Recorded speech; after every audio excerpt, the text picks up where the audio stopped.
It's Jax. What up, Dollars? Let's go. Martin Luther had a dream, but Freddy Krueger had a Ruger. Ex-Malcolm out the picture, so now we back to the future. Now we back to these losers embracing death like they used to. Poking out they chest, but listen, son, now you leaking that future. So who's the shooter?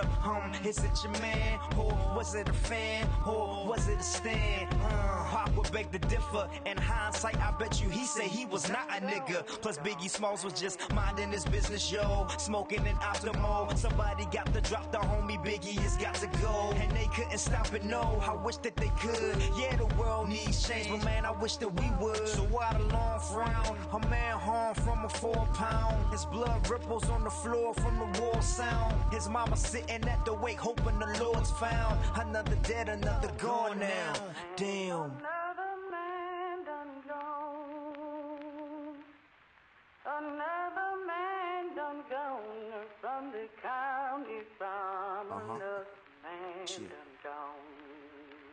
George Eliot said that it's best to be what you wanna be. Fucking do what you wanna do, so I do what I wanna do. Bet you did it to floss, bitch, I did what I wanted. Bet you did it and lost, bitch, I did it and won it. Shit, I'm never coming back. Listen, I just wanna rap. Gee, I told you all of that on about a dozen tracks. I don't give a fuck. I just wanna rap. Spitting fire on this track like a fucking Thundercat. Plus this mic is bleeding rojo. This shit is a no-no. Rolling in that low-low. Plus I'm from that Baltimore. Need a folk smoking on my logo. Ready for the walk and we so silly with the flow. Somebody got a ropo. Heard the lanes and I swear they so too much love for the fame just to go broke. You said think I had the rap game in the show card. Never think I got the whole world in a rope though. Gotta think of damn dog, you crazy. Is he the next Jay-Z? My crystal ball is hazy, but I don't know, maybe. Welcome back to the Insanity Check podcast. This is Chris here with your weekly dose of the Insanity Check.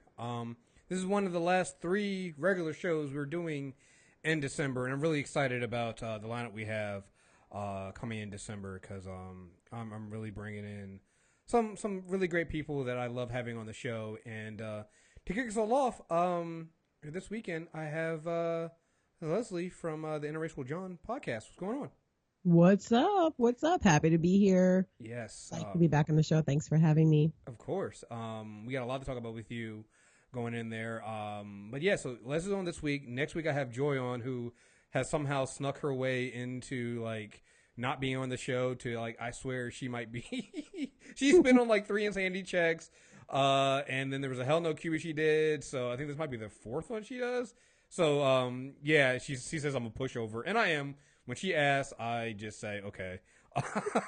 And then the final guest we have coming in December is going to be international superstar Bossy. She's joining us on probably December 18th. And those will be the 3. So I'm really excited to have I kind of quietly wanted to have black women on to round out December for Insanity Check, and I'm getting that. And I'm really happy and excited about my guest lineup there. There will be a 4th Insanity Check. It won't be a numbered one. It'll be a special one, probably name it just a special. It's going to be our 2017 movie preview. So we'll get it done sometime that last 2 weeks. I don't know who's going to be on that show yet. I'm going to reach out to some people and get them on to there. So same thing we've been doing kind of unofficially the last 2 or 3 years, and I figured we might as well make it official. We'll just go ahead and officially every end of the year we'll always do a preview of the coming movies for the next year. So check for that coming out soon. I love that last year. Me and Drew were like pouring over it. So yeah, oh yeah, I mean it was great. I think this year it was myself and Deepom. I think we did it. So I'm gonna try to see if who else I can get on this year for it. It depends on when we record it because it'll probably be pre-recorded. And it's kind of hard because I wanna get it right before some of the I know some of these movies are going to drop some of their trailers, so I want to make sure I get it. I don't record it and then like let's say Star Wars Episode 8 drops its trailer like the day after we do it. So I'm trying to get it so I can wait for that and see what trailers drop because I know the Guardians of the Galaxy 2 has their trailer dropping tonight. So we'll see. Like maybe we'll get it that last week. We'll record it the last week of the year to try to get maximum coverage for everything that's going to be coming out. But yeah, I'm really excited about that. I'm really excited about who we have on. I'm also planning our premium shows. We have a Scarcetology that's coming out that I've been putting off. It's our trip to the Haunted Forest with myself, Petty Kruger, Phenom, and Ashley. So all of them, we'll have that coming out soon. I might be recording our Batman episode 4 Telltale game review this weekend with Justin. I gotta wait and see when I can get it done. And we have some other stuff. I know the ladies are doing 2 docu-drunk episodes sometime soon, the next couple of weeks. So one of them will probably drop in December. The other one will probably drop in January sometime. And I know I have the Addams Family and our Fables comic book club have already been kind of scheduled. So we'll get those out there. And I might be able to throw in Aliens 4. So we'll see. Ooh. So, yeah. So, like I said, we're trying to make sure we get all the covers together for to end the year out. I know we had some people take advantage of our Black Friday sale. And I want to thank you to those people who are premium members. So this year has been really, really good for us for premium. It means a lot to be able to cover. Again, I'm probably never going to live off the podcast. One day if I could, that'd be great. But being able to at least cover our expenses, our trips, our equipment, the things we do when we go out, like that, being able to cover that stuff this year, basically, that's what premium did. I was able to give out gift cards to people who have helped out the site for over the year. I was able to buy new equipment so that we can get our interviews and stuff like that together. Being able to pay for our hotels for San Diego Comic-Con and New York Comic-Con, things like that, our plane tickets, things like that. Being able to do that is where your money goes to for premium. And the more people that sign up, the more people I don't have to worry about doing it all myself. I can start, giving people, like, paying for people's plane tickets to go out there and do it for us. So sign up. Again, there's plenty of content out there for you. We'll be adding more content. All of our comic book shows at Deepom for Super Tuesday that Deepom and I do, they're going on break.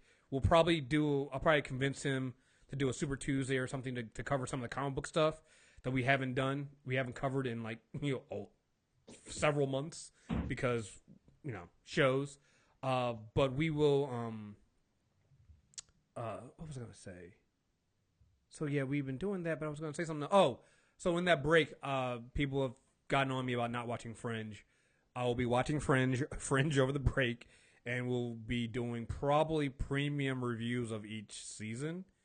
So that'll be coming out on the Premium Network. I know tomorrow we have part 1 of our Teen Titans Character Corner with Deepom.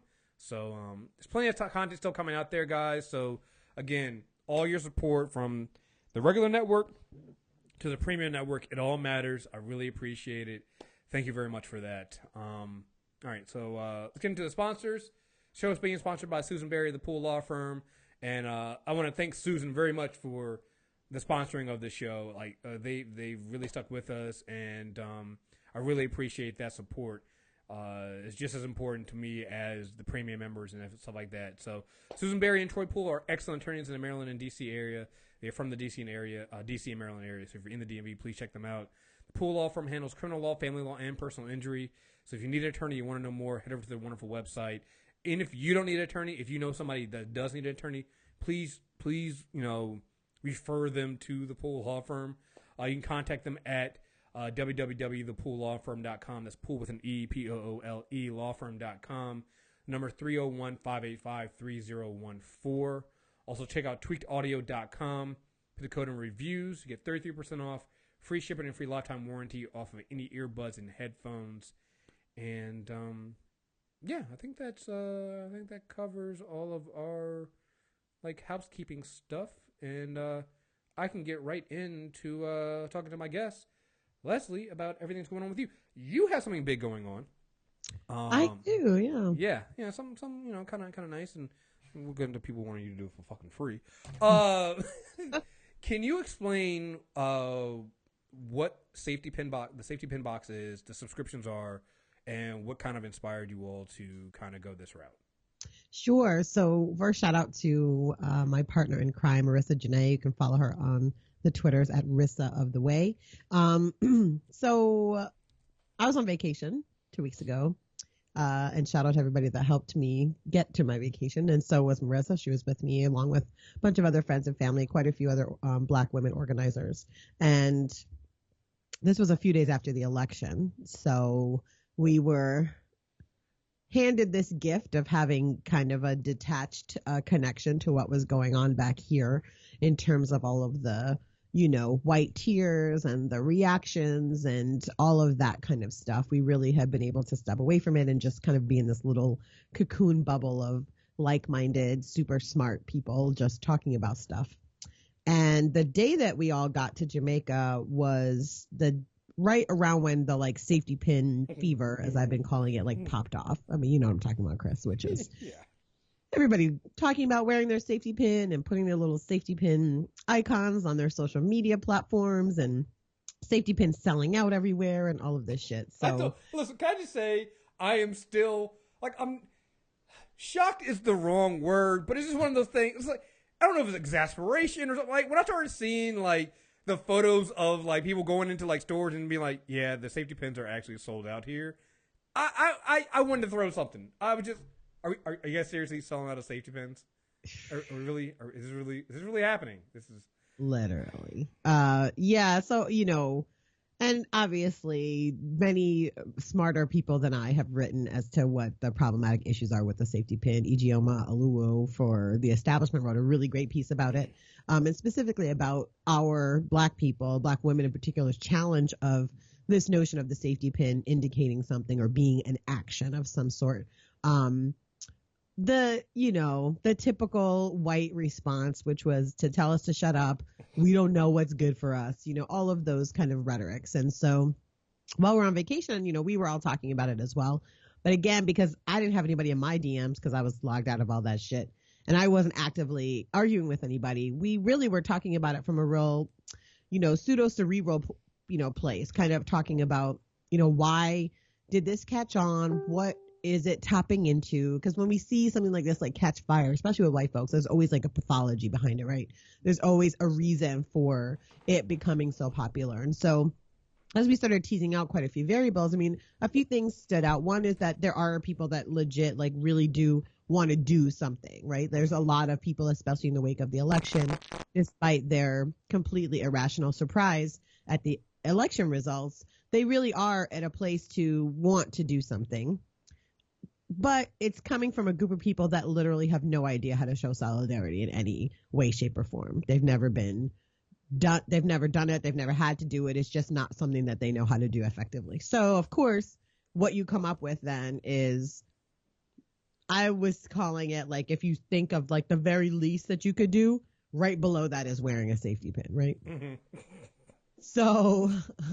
So we started talking about how could we really redirect this energy towards wanting to be in solidarity, be an actual ally to marginalized people, and obviously us being Black women, specifically to Black women, and started forming this concept of a safety pin box, which is a subscription service for white folks who want to be allies in the fight for Black liberation. And so you get not only tangible, measurable tasks to fight against white supremacy, but also in doing that, you help financially support Black femme freedom fighters, including Marissa and myself, who are doing the actual work for the project. So that's the basic idea behind it.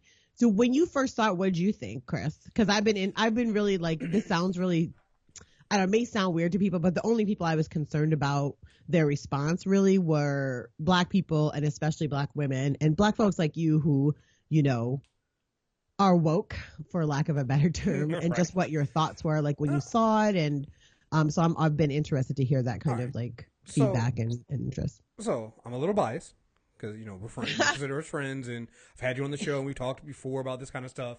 So I'm a little biased here, but honestly, I think it was brilliant. And the reason why I think it's brilliant is back in 2012, I always said, hey, listen, after the George Zimmerman walked on murdering Trayvon Martin, I was just I'm done asking Black people to do shit, right? Because it's not up to us. And I was so sick and tired of always seeing stuff from even other Black people going, well, you know what I'm going to do? I'm not going to just talk about it. I'm going to go into our neighborhoods and I'm going to train and I'm going to teach up young Black kids. And I'm like, all right, that's cool and everything. And I'm not saying not to do that. But that doesn't help because the problem isn't Black kids. It's not Black people in general. It's not brown people. It's not people of color. You know what you need to do? You need to go into a white school in a white neighborhood and teach their fucking kids. They're the ones that need the education. It's not us. We know what it's like. We know what to do. Like, yeah, I mean, like, it's great. Like, I've seen, you know, even with this problematic stuff, and we're going to get into being black, being problematic, but still doing good a little bit later. But, like, Colin Kaepernick and his whole, you know your rights thing with young. Hey, that is a brilliant idea. I don't think that's a bad thing. I think that is something that is very, very necessary. But at the same time, at what point does anybody go into a white neighborhood and teach white people how not to be racist, or what white privilege is, or anything like that, or how to be good allies, or anything like that? Because nobody really does that. So when I saw you talking about safety pin box and subscription for white people and giving them tangible, actionable items to do, I was like, that's fucking brilliant. That's what needs to happen. Because what you see so often is white people telling other white people what they need to do while shutting out black people. Or the worst one is white people telling black people what white people need to do, which again shuts out black people. And you're like, yeah, you guys, that's not solving the problem, because you guys don't know what the real problem is. You don't know you don't know what is actually needed, what we actually need, because you don't bother to ask. So to me, this solved the problem on two fronts. Like you said, one, it allows that money to go to black women who, let's be honest here, you all are the foundation of anything we do when it comes to our liberation. It just is. I mean, that's just the facts of the matter, and at this point, I'm tired of people trying to say otherwise. So that's one. Two, it also allows black women to dictate, push, educate, whatever you want to call it, white people who want to be allies, and give them things they can actually do to help. And so I think, and again, it's a brilliant idea. Thank you for that, and I appreciate the initial thoughts. I think it was funny because we kept the safety pin name because, marketing wise, we wanted to capture on the recognition of that, and also those are the people we were trying to reach specifically. These people that felt moved to do something in putting a safety pin on and give them an option to do more than just wearing a safety pin. In fact, one of our t-shirts say more than a safety pin. And for me, about a year ago, I had posted on Twitter this comment. I said, I'm still waiting for a comprehensive plan from white anti-racists on how they plan to dismantle supremacy. Aside from, quote, educating other white folks, what is the plan? What are the concrete steps that white people can take to dismantle and confront supremacy in their schools, workplaces, industries, government, and communities? So I've been waiting a year. Nobody has answered any of those questions. And all I've seen is a continual, for lack of a better word, like circle jerk of, well-meaning people that are doing good work supporting black people, right? And then people that have no idea what the fuck they're doing. And then racists, right? Those are the three categories of white people that I've seen in regard to this particular issue. So for me and Marissa, it was an opportunity to leverage knowledge that we already have and really spend time curating this content, but in the context of it supporting black women and supporting us and our work as well. So, and also for us too, there was a level of wanting to model different behavior within movement circles, which is that, we don't have to be poor. We don't have to not be compensated for our work. We can build business within the context of doing good work and it not be a shameful thing, but do it with integrity. And the other part of that is really training white people to relinquish power and control, right? So when they ask questions like, which is what we've been hearing since we launched, where exactly is the money going? What are you going to do with the money? Do you ask Coca-Cola what they doing with their money when you buy your soda? Because you're buying something, right? You're buying a product, you're buying a service, and you're paying for it. We have priced it very reasonably. And beyond that, we see this as a way for white folks to pay actual tangible reparations, right? So the question about should we be compensated is just ridiculous. The work we've done thus far, just in this last 2 weeks to get to this point of launching, people pay hundreds of thousands of dollars for people to do the work that we did. I built the website myself. Marissa did all of the content, including the content for the sample task. You guys did a quick extremely well. A quick turnaround. It's been 2 weeks ago. Right. Thursday was when we thought of the idea. So let me just put it in real context. And the work that we've done thus far is work that brands spend hundreds of thousands of dollars on people and teams doing, from social media marketing to marketing generally speaking to website creation, content creation, images, all the images I did myself. So all of that stuff, it's like for people to come back with this response of, well, you should just do it for free. Your supremacy is showing. Well, for real. It's an infuriating thing because, like you say, nobody asks white people, why don't you do it for free, right? Nobody asks that. Like, you know, when people say, well, where's the money going to? All right, cool. When you buy your pink jersey from the NFL, do you ask how much of that money is going to domestic, to breast cancer survivors, or do you don't ask that? And here's the thing: we know the answer. The answer is very little. Yep. You know, when you donate to the Red Cross, do you ask for receipts on how that money is being spent? Again, we know the answer. We know there's a lot of problems with that because we've seen the articles on it. So like it's an infuriating thing to hear when you see, you know, a group of black women do a quick turnaround on something, give you tangible things to work on, make it probably, you know, underpriced, you know, what the value should be. And then people still go, well, you know, you should probably do it for free. Would you do it for free?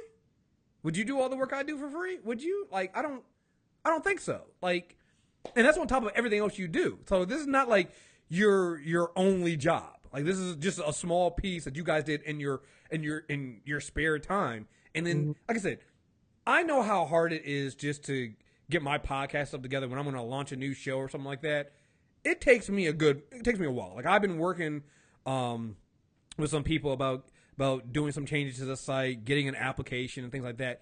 It's been 4 months and I made very little progress on that.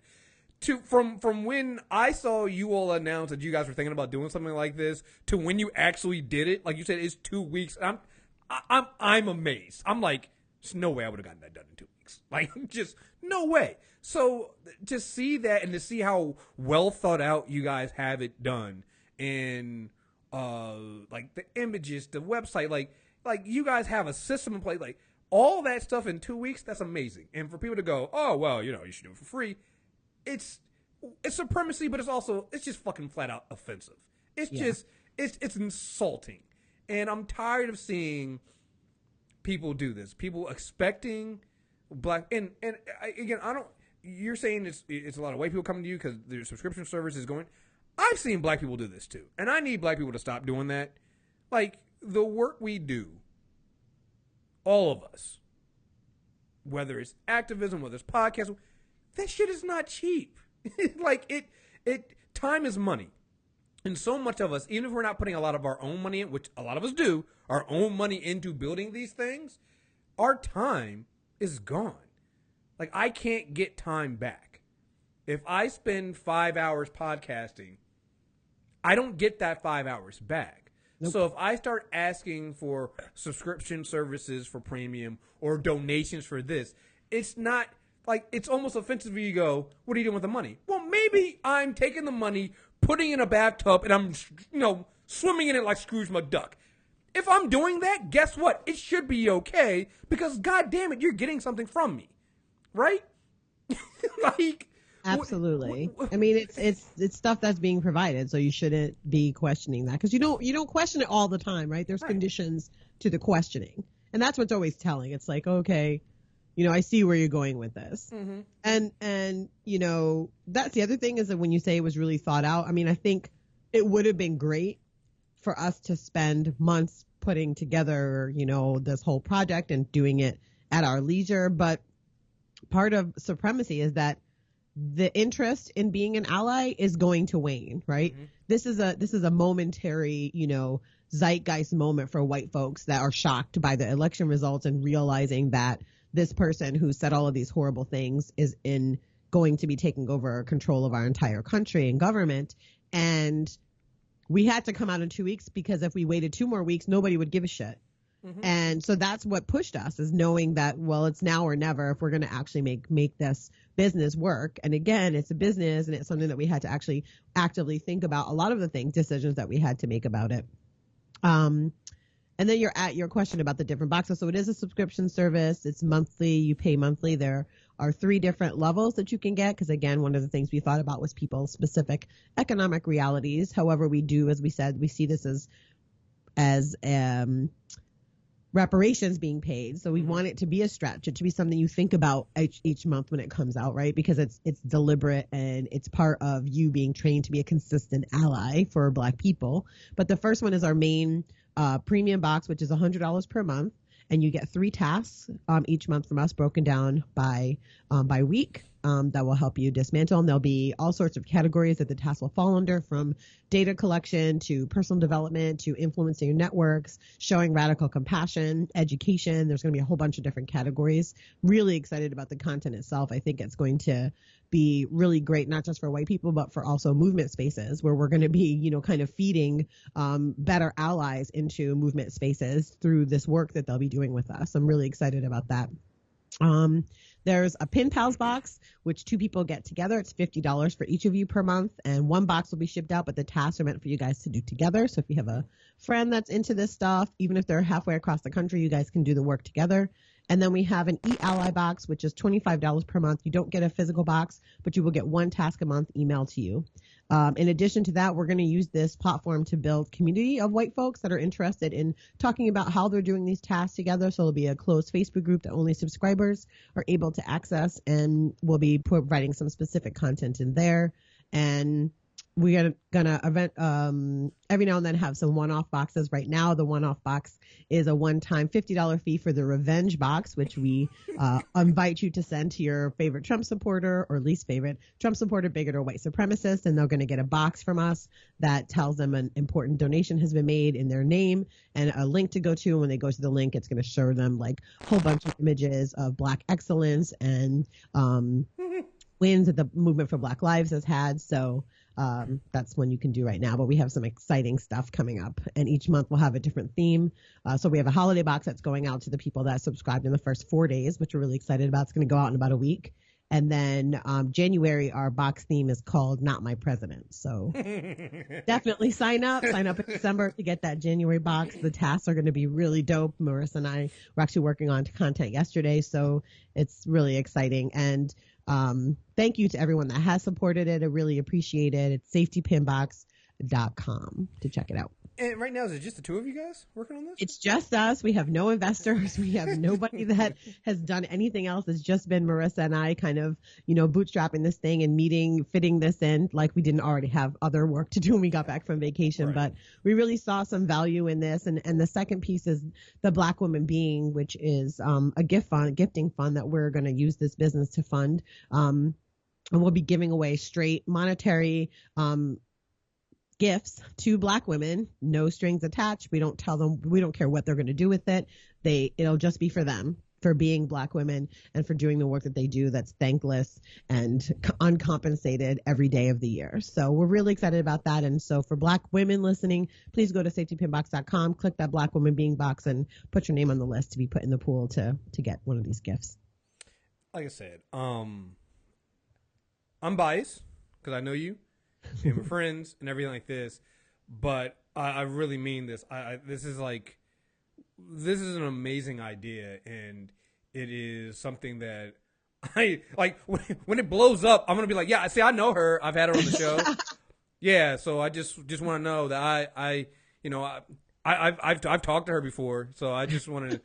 No, I mean, honestly, I think this is a wonderful idea, and I think it's necessary. It's something, like you said, it separates out. Because, like I said, my biggest problem with the safety pin thing was it was just like, one, you don't get to declare yourself an ally. All right, that's always bothered me whenever Black people are talking about things like this. You got somebody, well, not me. Like when I was angry, and I'm still angry on like November 9th, and I was like, Stop White People 2020. Well, I didn't vote for him. No, but your fucking family did. And what are you doing to stop him? Like, what are you doing now? Did you go out there and make sure that your family didn't vote for him? Did you go out there and do that? Or were you fucking Katy Perry talking about something, well, you know, my family voted for him, but I'm just going to have Thanksgiving dinner with them? Like, what are you fucking doing? Like you said, what are you doing to stop systemic racism? What are you doing to stop white supremacy? If your answer is just, well, I didn't vote for him, you're not fucking doing enough. Right? You're not. You know, so it's just like between that, the Bernie Bro stuff, like I every time I mention the Bernie Bro stuff, I always have some white person coming, well, you know, Bernie Bros isn't a real thing. Oh, really? So I guess since last year, all of the black people that have been harassed by Bernie Bros, like you're doing right now, have just been making the fucking shit up, right? It's just been so annoying to me. And then those same people turn around, safety pins in their fucking avatars. I know. Like consistently. Right. Every fuck shit person that said something to me about this project, I go to their social media platforms, and every one of them either has a safety pin on or has posted a safety pin. I'm just, the cognitive dissonance is, they must have been giving it away for free on Black Friday because it's fucking rampant. It's everywhere. Like it separates people. It separates people who are talking about it and people who are really willing to do something. Because like you said, I do feel like there were white people out there who decided putting a safety pin on. They didn't realize why it was why black people thought it was a dumb idea and why it wasn't enough and why we were so upset about it. But they were like, you know what though? Like I had one of them do that. I had a white woman and my mentor was like, you know what? I didn't think about it that way, but I was listening to what you were saying about it. And while my first reaction was to be upset and to kind of come to you and tell you why I was doing it, I started thinking about it. You know what? I was like, you were right. And I'm like, see, so there are people out there who want to do this. There are people out there who feel lost. Like, I feel like that sometimes as a man. Like, I see black women in pain. I see black women who are upset at what they have to deal with is just racism, sexism from black men, everything like that. And I'm like, I don't know what to do. Like, I wish there was something I could say. I wish there was something. I don't know what to do. Things like this give you actual things you can do to help, and and a lot of times it also involves challenging yourself and your own beliefs. Because so many times, if you think you're an ally, you don't realize that you also have things to work on. Like people, I feel like they particularly white people, black men who call themselves feminists, like all these, they label themselves as anything. That's it. Yes. Like people, it's self-appointed allyship, and it doesn't work. And really, like white women in particular should know that, because if a man said that to you about feminism, I'm a self-proclaimed ally of feminism, your first fucking question would be like, well, what are you doing? Mm-hmm. Because that's a normal response to have. If you're looking to support somebody, you don't get to decide what that support looks like, right? And the other thing is, this product is not for everybody. If you're a white person and you're already doing good work, you don't need the safety pin box. You're doing work already. Mm-hmm. It's specifically intended for people who are sitting right now in their homes and they're thinking, gosh, I really want to do something. I have no idea what to do. Here's something that you can do. That's all that it is. It's an offering and a product and service to answer that question that lots of white people are having in this moment and have had for several years now. It's something I've heard over and over again. And you know me, Chris, like I don't work with white people as a rule. It's just not something I do. It's something I've been interested in the entire time I've been working in movement spaces. And I've been doing in one way, shape or form advocacy or lobbying for criminal justice reform for almost 8 years now, and specifically the movement for Black Lives since its inception. And I see this particular project for me as one in which, yes, this product is made for white people, right, to engage with it, but it's also a way of me helping to change this conversation and model a different way of being in movement space for white people and for black people as well. We have to be able to find ways to do good work that doesn't harm us on a regular basis. Mm-hmm. And so for Marissa and I, this was a way to say, okay, we can do good work. It can benefit important things and important people, specifically black women, and it not be about our pain and it not be about us having to be re-traumatized constantly. And I'm just excited to see what happens from here. And more importantly, if you don't follow Marissa already, you should. She's literally a genius. And I don't use that word lightly at all. I just feel that she is a rare intellect and talent and uniquely positioned to do some really incredible work. And, the things that we have planned for this, if things grow the way that we hope that they do, we want to do a Safety Pin Kids this summer to I think I saw activities for kids to do with their parents while they're off from school. We have lots of plans for this to move into congregational spaces to help congregations of mostly white faiths to combat the things that they're dealing with within their congregation. So, just know that this work, we have a long-term plan for it. And so we hope people will join us and support us. And if you don't like it, just don't buy it. It's pretty simple. Yeah, that's one. That's it. Yeah, I mean, and I think the brilliance of it is it allows you all to continue to do your advocacy work and in a way also focus on what you want to focus on, but also give tasks and put the onus back on, I hate to say, not even I hate to say it, but white people to do their part. Like, hey, we can't do it alone. Like, we need white people to kind of step up a little bit and challenge some of these things that are going on. Like, we can scream to our heart's content, but at some point, I need you all to understand that, hey, you're feeding into the system as well. It kind of goes back to, like I said, when I've been dealing with this the last couple of weeks, and I'm dealing with white women, I kind of always I try to flip it back to them in the terms of that white feminism will understand. So one was always, you're saying not all white people to me. Would you allow guys to go not all men when you were talking about rape culture? Then all of a sudden, quietness, right? But you go back to the idea of, listen, what's the thing we always say about rape culture, right? And when guys are always there, well, if women just started wearing, longer skirts and used a buddy system and women go, well, wait a minute, why are you putting the onus on us to stop rapists? What are men doing to stop the rapists around them, right? Well, this is the same thing. It's like when you keep going to black people going, yeah, I'm an ally. I support Black Lives Matters. And I like what you guys are doing over there. And I got to go, well, what are you doing? Like, what is your part? What are you doing to stop, the Trump supporters and voters out there who continue to spread lies about minorities and identity politics? Like, what are you doing? Like, it never fails that when you see people wearing the safety pin boxes, like, I was seeing this comment today from somebody, and she was like, well, I just think that we shouldn't really be getting on Bernie Sanders because he doesn't use the wokest language and blah, blah, blah, blah, blah, blah. And I'm like, all right, cool. 5 seconds later, I see on her timeline, she retweets somebody who's getting on President Obama for not doing enough for the Dakota Access Pipeline. Which, again, that's a valid answer. That's valid to get on that. I'm not saying you shouldn't. But I'm like, you do realize that Bernie Sanders was late as fuck to Flint, right? So why is it that the white guy gets the benefit of the doubt from you, but it's when it comes to people of color, you get... Like, I got a whole thing on the double standards with that stuff that we're going to get into in a bit. But, like, it's things like that I'm like, I don't think you all realize how much you're feeding into this. You think that just because you're liberal, you're progressive, and that you're on the right side, per se, that your work is done. But you're not. You're no different than the men who go, well, I'm a good guy. Like, you don't get to declare yourself as a good guy. Like, you can't say that. Like, I remember... people always ask me, so you're a feminist. I'm like, no, I can't call myself that. If women call me that, fine, whatever. I'll never call myself that because that's not my place to call myself that. Like, it just isn't. I support as much as I can. I do what I can, but I'm problematic too. I got my issues, so I don't deserve that title, and I can't give myself that title.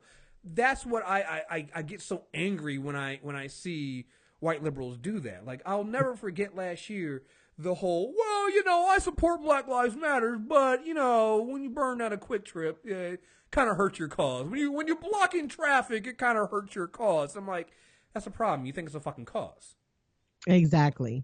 You think it's a cause. You don't see it as our lives. You don't see it as, like, we're fed up. You don't see it as, in some cases, desperation and frustration and anger at helplessness. You don't see it as that. You see it as some cause that you said you can pin a safety pin to, or you can turn your ad. Like, I remember during the Arab Spring, it was like, oh yeah, turn your Abby's green. I was so infuriated. I'm like, the fuck is turn your Abby green gonna do? You're not supporting anything. Well, no, we're showing solidarity. Solidarity in what? Because your Abby is green? Oh, congratulations. What the fuck? That doesn't do anything. What are your tangible actions in doing something? And again, it doesn't mean you have to go out there and stand in the road and block traffic too. But there are other things you can do, to support that. And so, yeah, like I said, I think when I saw this, this is why somebody told me I should give you a permanent status in the Black Woman Shoutout. On the thing, and you've been named like 3 times already. But no, when you did this, I like I said, it was literally something that was brilliant that I saw, and I was like, that is so needed right now, especially going into these next 4 years, and beyond that, but particularly these next 4 years. Like, there needs to be some tangible things, and it goes back to one of the things you always say: give black women your money. And this is a way of giving black women your money and also supporting it. And finding ways to better yourself. So no, I think this is a brilliant idea, and yeah, fuck all the people that tell you that you should do it for free. Thank you very much. Yes, fuck them indeed. All of them. Yeah, fuck all of them. .com. Check it out. And also one thing I wanted to mention is, folks, if you're curious about what we mean by tasks that you get, you can actually download our free sample task. Just join our mailing list and you go to safetypinbox.com. There'll be a link right there in the top left hand of the page, and you can download the Safety Pin Box sample task, which is mapping your power sphere. It's pretty exciting. People have been receiving it really well, and I think we chose this particular task to give away for free because we feel it's useful for everybody to do, generally speaking, and just helps movement spaces for when people are very knowledgeable about the ways in which they have power, and personally, community-wide, and in a larger sense as well. That was the last one I was going to ask you. There was a sample task that people could see, so you actually know kind of what they're going to be asked to do. So no, that's awesome. Please go check it out. Yeah, thank you very much. That was one of the things when I had you. Like I said, I think we had agreed for you to come on this show before you decided to do this. So once I saw that you had done this, I was like, oh, this is perfect timing. I get to have you on right after you launch this, and we get to talk about it. This is fucking awesome. So yeah, I'm very happy. I'm very excited for you guys, and I'm rooting for the success of this. And yeah, hey, it's Christmas time, guys. You guys can give out revenge boxes now. So sure can. You can do it anonymously, so that's an option for you. Just saying. Just saying. All right, let's get ready to get moving to some other stuff. Give me 1 second. All right, cool. Sorry, had take a little break real quick. So we're gonna get into some topics now. First one is the one that's been kind of hot in all of our circles lately. And it involves Trevor Noah from The Daily Show interviewing racist internet troll, 24-year-old Tomi Lahren. There's a lot to discuss here in this. I'm gonna start this because we got a lot to cover with this topic. And I think it's gonna spin out into several different things. I'm gonna start with I'm gonna say the good here, and then we'll get into the bad later, and where I'm conflicted and stuff like that. I'm gonna start with my little defense of Trevor Noah at the beginning. And my defense of Trevor Noah is this: interviewing Tomi Lahren is basically something that The Daily Show is known for doing. And to be fair to Trevor Noah, I think he did a far better job than Jon Stewart ever did. And I think The Daily Show has been centering people of color and women more than Jon Stewart did. Like, I think Jon Stewart has gotten this little, like, I don't know if you saw it, like, right after the election, there was some article that basically said that if Jon Stewart was still at The Daily Show, Trump wouldn't have won. What? Yeah, I mean, it was like the way that Jon Stewart has basically become white Jesus for the left in some cases, and white progressives has just really driven me crazy. Like, for what? Like, what has that dude done? Like, this is my thing about that, even like the concept. Like, we all have roles to play, right, in movement spaces, whatever those movements might be. But when you have no action that goes along with what you're saying, like, then you're just filling a very narrow role. So to elevate that person makes no sense to me. Because really he was just doing his job, right? He had a white liberal audience, so he made content that spoke to a white liberal audience. Right. And not only that, like, people forget certain things. Like, people forget when Wyatt Cenac told him to fuck off because he called him out for his blind spots on race. Like, that came out after Jon Stewart left. And Wyatt said, yeah, you know, he was like, yeah, I didn't get along with him. He was like, yeah, let me see if I can find out. Cenac, who was the only black writer there at the time, voiced his concerns during a writers' meeting. I got to be honest, I just spoke up from my place this Sunday. I wasn't here when it happened, and I was in a hotel, and I cringed a little bit. It bothered me. He wanted them to drop the. It was like, I can't remember what was the bit on. I can't remember what the bit was. Oh, here it goes. This happened back in. Let me back up a little bit. This happened back in the summer of 2011 when Jon Stewart was randomly pillaring the 2012 hopefuls, including one Herman Cain. He made fun of Cain by doing a voice. At the time, Cenac was a field assignment and watched the bit from home. I don't think this is from a Melissa's place, but I think that this is from a naive, ignorant place. You remember thinking, "Oh no, you just did this and you didn't think about it. It was just the voice that came to your head," and so it bugged me. Stewart had been getting flack from Fox News for the voice, and he wanted to do something to respond. An Avenue Q style, everything I do is racist segment. Cenac, who was the only black writer at the time, voiced his concerns in this meeting. He said, I got to be honest, and I just spoke from my place. I wasn't here when it happened. I was in a hotel, and I cringed a bit. It bothered me. He wanted to drop the bit and said that it reminded him of Kingfish, a character Tim Moore played on Amos and Andy. He remembers Stewart got incredibly defensive. Remember, he was like, what are you trying to say? There's a tone in your voice. I was like, there's no tone. It bothered me. It sounded like Kingfish. Then he got upset, and he stood up, and it was just like, fuck off, I'm done with you. And he started screaming at me, and he screamed a few times, fuck off, I'm done with you, and he stormed out. And I didn't know if I had been fired. That was Jon Stewart. Like, again, people forget that.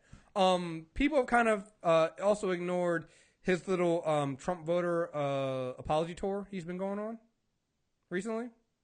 With, let me see, let me pull this up. Who was that with? Let's see. I'm pulling up now. Where did he do this? Because he's been doing this for a while. He was doing it. It was. This is after the election, but he did it before as well. Let's see.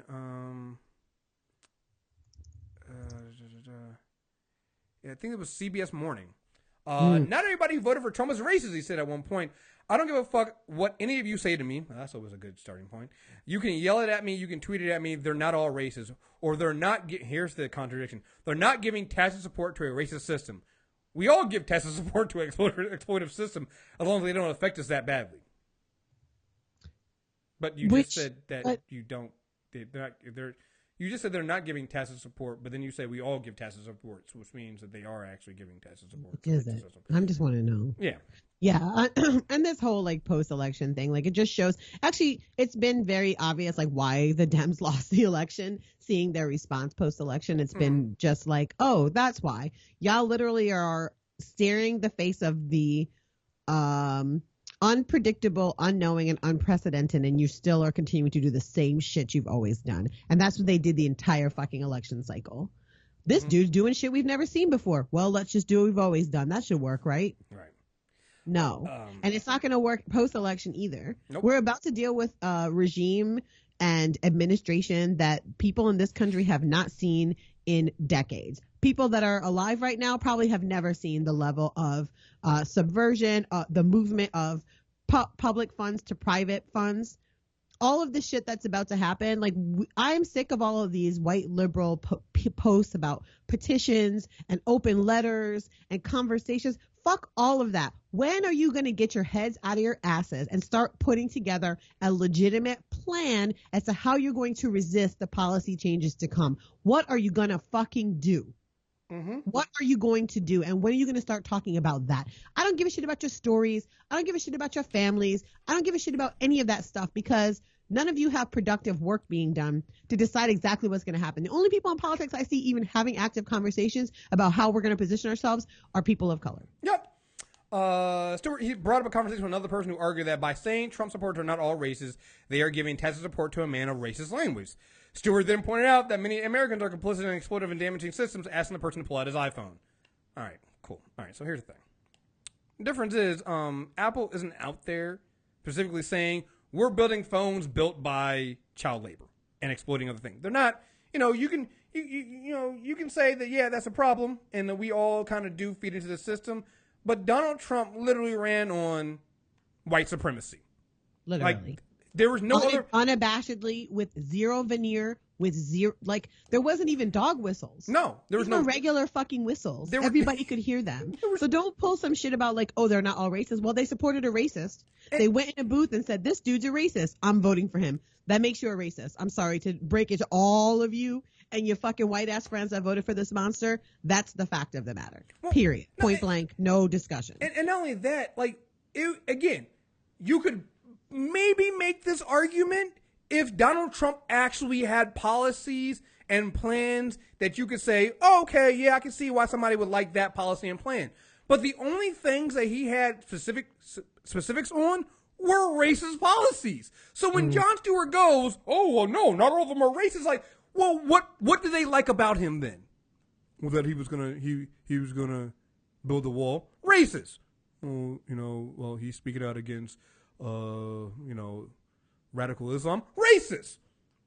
Well, he's gonna help the black community by national stop and frisk. Racist. Like, dude, nothing you say, nothing he promised, nothing he said he could do had anything like that. Like, you're telling me that you think these people believed that a billionaire who has done nothing but exploit the white working class is going to look out for the work? Like, you say that about Dems, you say that about Republicans.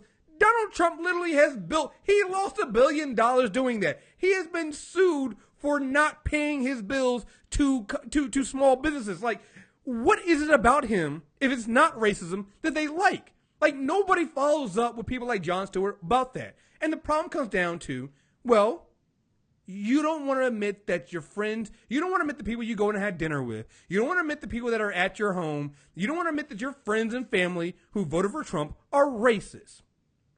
That's what it is. It's about your comfort. You're not comfortable dealing with that because that means you have to do some introspective. That might mean that your favorite uncle that you like going to for Christmas, you might have to cut them off because they're fucking racist. You don't want to deal with that shit. So that's Jon Stewart, right? So to bring it back to Trevor Noah, it's like, listen, not saying he's the greatest in the world, but Jon Stewart's been a piece of shit since. Mm-hmm.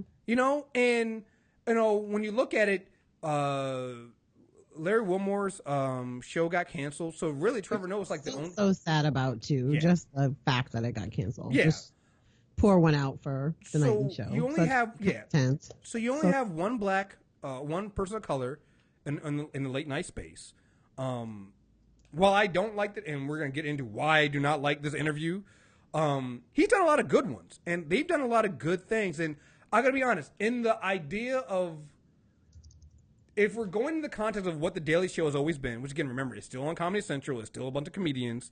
I kind of do hope that Trevor Noah can use the Trump presidency and going forward, just like Jon Stewart and them used Indecision 2000 with George W. Bush getting elected, to elevate him. Because remember, the Daily Show wasn't that great and wasn't on anybody's radar until that election. Mm-hmm. And he used it to become the voice on the left. So I'll be honest, part of me is like, hey, if Trevor Noah can do the same thing, I'm fine for that, because there's going to be a lot of white liberals who use Trump's presidency to get ahead, just like white liberals use George W. Bush to get ahead. And I'm okay with that. And I'm fine with that. And hey, that doesn't mean that Trevor Noah doesn't have some problematic stuff. He does. Not going to give away with that, but I think that there's this thing we do, and part of me thinks we want to stop white supremacy, but I think we kind of ignore one of the aspects of white supremacy is that white supremacy creates double standards, and we have to be careful when we call out and we hold people accountable that we don't lower the bar for white people while keeping the bar high for people of color minorities. And I'll give you a perfect example of this is Hillary Clinton and Barack Obama. Listen, I voted twice for Obama, voted for Hillary Clinton. They are not perfect. They have their issues.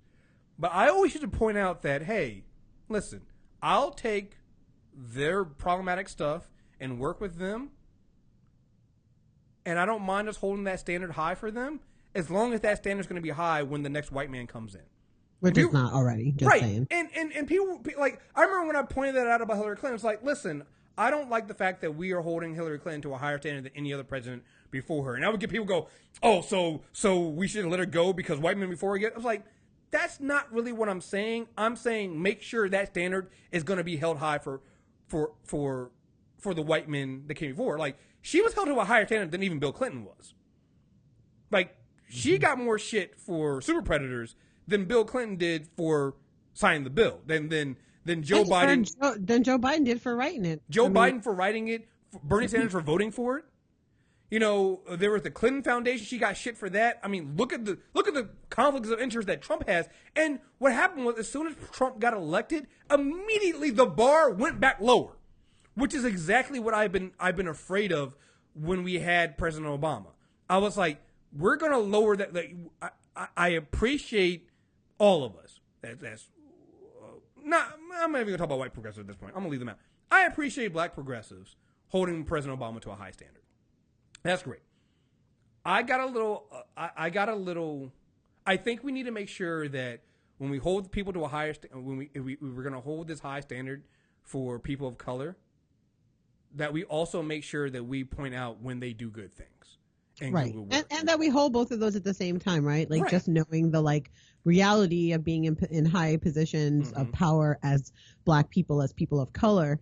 The intricacies of that, the nuance of that is something we need to hold too, right? So we can hold people accountable for policy decisions and acknowledge the good work they're doing in just being in their positions and doing it the way that they have been. Those two things can exist simultaneously. It's not a question of choosing to shit on Obama or worship him, right? Yeah. We can look at a man and acknowledge faults and also give props for good work at the same time. Like, I think for all his problems and things like that, I keep saying, President Obama's the most progressive president we've ever had. Like, and that's just tangible, factual stuff we have to look at. That doesn't mean that's the end of progressivism and that it ends with President Obama. That means that is where we're at right there. You're now going to somebody who's going to dismantle all of that.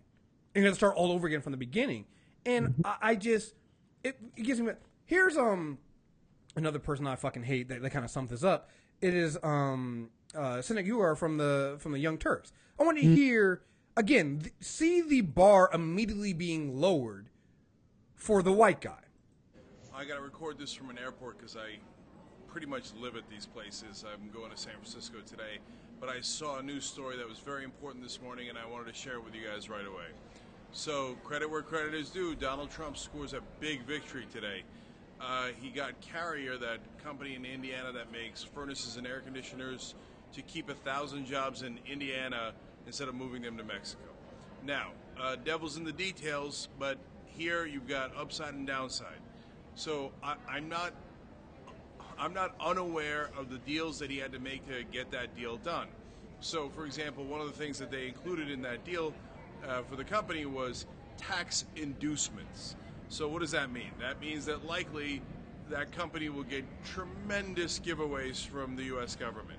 So Trump talked a big game about how he was going to, bully these companies and threaten tariffs and stuff. Instead, in this deal, it appears that they say that they're going to back off the tariff talk and instead give the company tax cuts.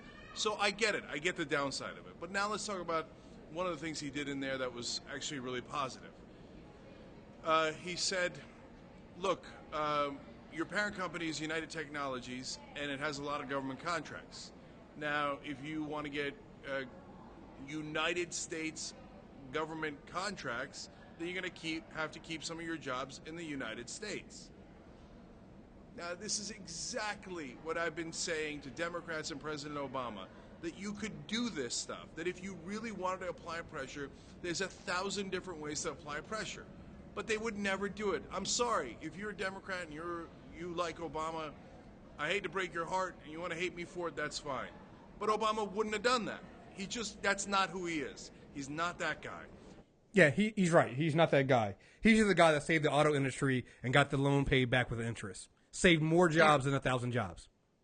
I mean, and just like the ridiculousness of that entire Carrier deal that Donald Trump literally had nothing to do with. Let's be just real serious about it. not only is the barrier lower, but it's just like this dude tweets become fact now. Fuck off. Like just that alone. When anything that any progressive tweets is questioned and poured over in a fine tooth comb, this dude puts out some incoherent tweet and it's like, he did it. No, he didn't. That's some Columbus and ass shit. That's like when a couple weeks ago, you know, I guess some anthropologists were in the like rainforest of Peru looking for sunken pirate ship, and they went to the locals there and they were like, oh yeah, it's right here in what we refer to as Pirate Bay. These motherfuckers reported like they found it. They didn't find shit. This is the same thing with this conversation. It's like he didn't actually do anything. All he did was tweet about it. That doesn't make it something that he did. Right. Yeah. It's Columbusing. And again, you see that like and again, the positive of Trevor Noah interviewing Tomi Lahren is like him finally getting credit where credit is due, because here's the thing people forget. There was a white flight once Daily Show announced they were having a black host. White progressives left. You know, and it's just like, and I kept seeing, whoa, it's because he's terrible. No, he's not. He's not terrible. He's not Jon Stewart, but Jon Stewart wasn't white Jesus either. He had his issues as well. I do notice that it's funny that all of a sudden when you get a black host and all of a sudden you get more black correspondents, you get more women correspondents, and there's less white men involved, all of a sudden now white liberals can't stand the Daily Show anymore, and somehow flocked to other white men on the shows. Like same thing happened with the Nightly Show, right? The Nightly Show. I've seen some people say, well, it wasn't funny. Like, no, the Nightly Show was basically, to me, the Nightly Show, and the reason why I stopped watching the Daily Show, I stopped watching the Daily Show under Jon Stewart because, to me, it outlived its usefulness as a platform. But I saw the Nightly Show as the next evolution of that. Like, they had panel discussions. They had, to me, it was a really great show. In a way, it was kind of like what they did with, Real Time with Bill Maher without the Islamophobia and the problematic white guy, you know? And I'm like, and again, didn't get the support. Got white flight, white progressive didn't support it. All of a sudden, it wasn't funny anymore. All of a sudden, it wasn't what they liked because it wasn't Jon Stewart. But then this Tomi Lahren interview comes out, and it's what they wanted, right?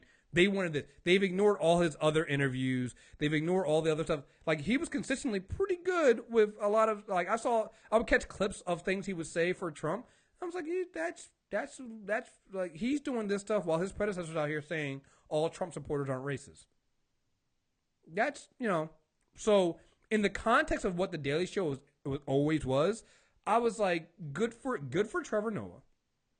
And I'm glad that he's finally got something that will hopefully propel him to the same, and the Daily Show filled with more people of color, to the same prominence that the Daily Show under Jon Stewart did under, you know, in 2000. Like, if people don't remember how, if there were young white liberals who don't remember that, listen, nobody was checking for Jon Stewart in the Daily Show before Indecision 2000.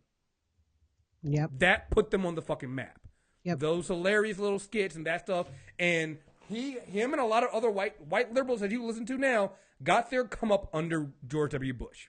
Yep. My thing and why I stopped watching the Daily Show is it got kind of old. At one point I was like, what does it really do? What are you accomplishing by doing this? Like, again, it's still just, it's on Comedy Central. It's a comedy show. I get that.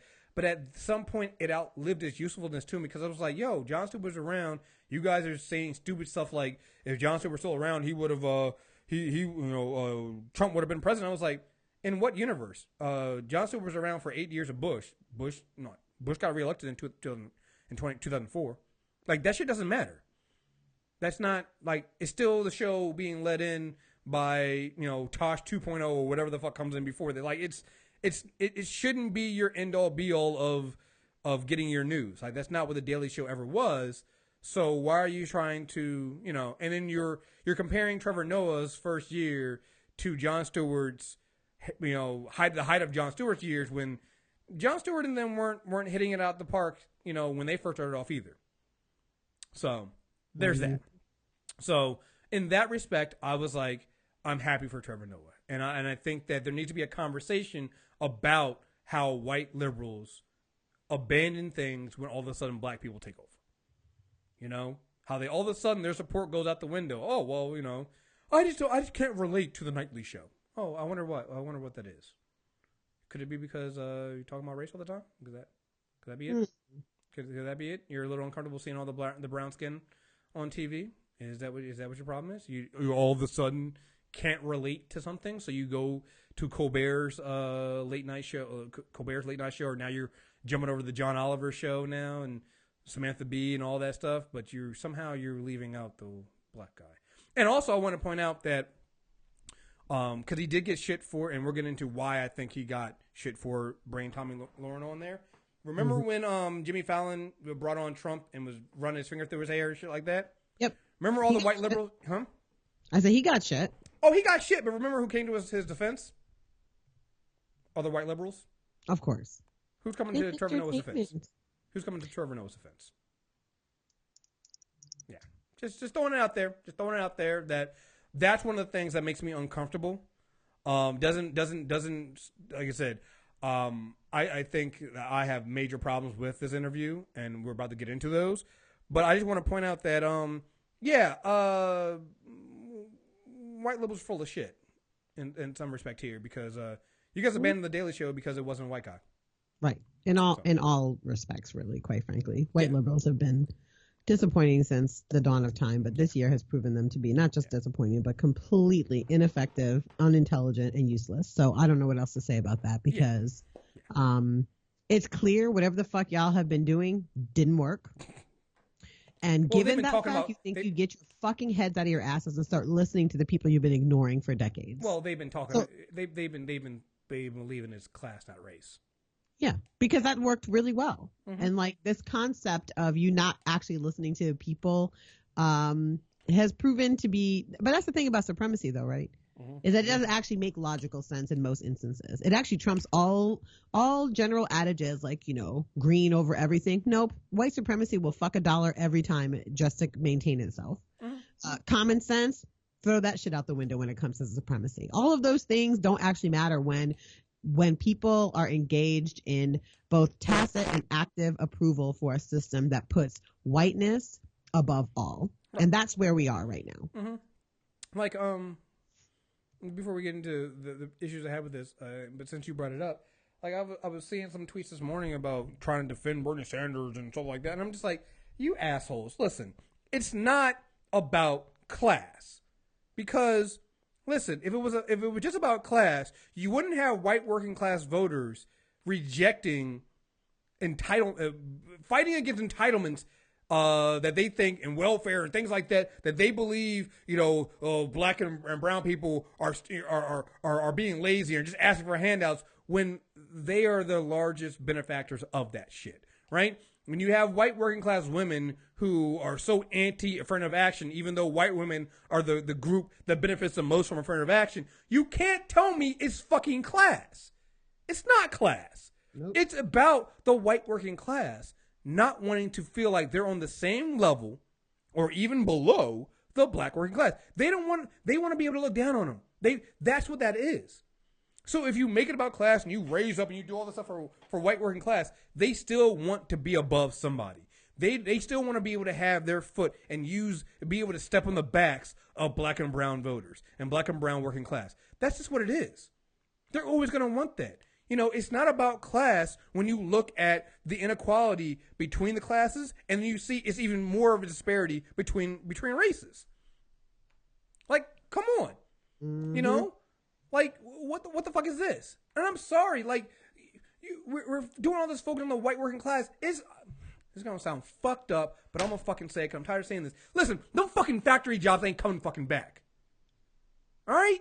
They're not. Let's stop this bullshit. Let's stop feeding into this bullshit. You want to work in a goddamn coal mine? I'm sorry. That job's not going to be there.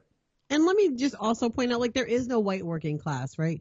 What we have is a working class that is largely made up of people of color and immigrants. Right. And it has a segment of it that is white folks. We do not have a large working workforce that is majority white anymore. No, we don't. That ship has sailed. Y'all have put in fail safes and ensured generational wealth to the point that you basically have been pulled out of the working class. Yeah. Y'all may think you're working class, but if you're paying your bills and you have a place to sleep at night and you're not in your car trying to figure out where you're going to get gas from, you ain't working class. Well, so stop trying to pretend like you are because it's some sort of like, I don't know, badge of honor. Or conversely, you don't see yourself as working class even if you are, right? Because poorness is associated with the other. Mm-hmm. And you're just a white person that hasn't made it yet. Well, and so you vote against your interests over and over and over again under some guise of eventually these policies that rich 1%ers put up will mean that they're talking about you. I remember it was a while ago, maybe earlier this year or last year. I was looking at some people complaining about marginal class, and I looked at where they lived at, and I looked at what the median income in their household income in their area was. It's $90,000. And I'm like, that's not working class, guys. No, that's not working class. Like, you're in one of the wealthier areas. Like, they were complaining about how I can't even get a, that's what it was. The person was complaining because it was like, I can't even afford a house in this area here. And I looked at what the houses go for in that area. And I was like, okay, the houses in that area go for like $300,000. The median income in that area was like above $100,000. I'm like, you motherfucker, that's not working class. Like, you could, you can move to somewhere cheaper. You can afford to do that. Like, the problem was, and it was like an area that was close to the border with New York. So I was like, yeah, of course that's going to be more expensive there. Like, you're not struggling, but you see that so many times, like, well, the working class voters with the median income of 125 household. Like, no, that's not working class, guys. That's not. And then those are the same people that bitch about people getting $15 an hour for minimum wage. Like, what is this? What are you talking about? You know, you have the coal miners who are like, well, Hillary Clinton wanted to shut down the coal industry, and I'm not gonna. Well, motherfucker, yeah, because you wonder what it is. It's 2016.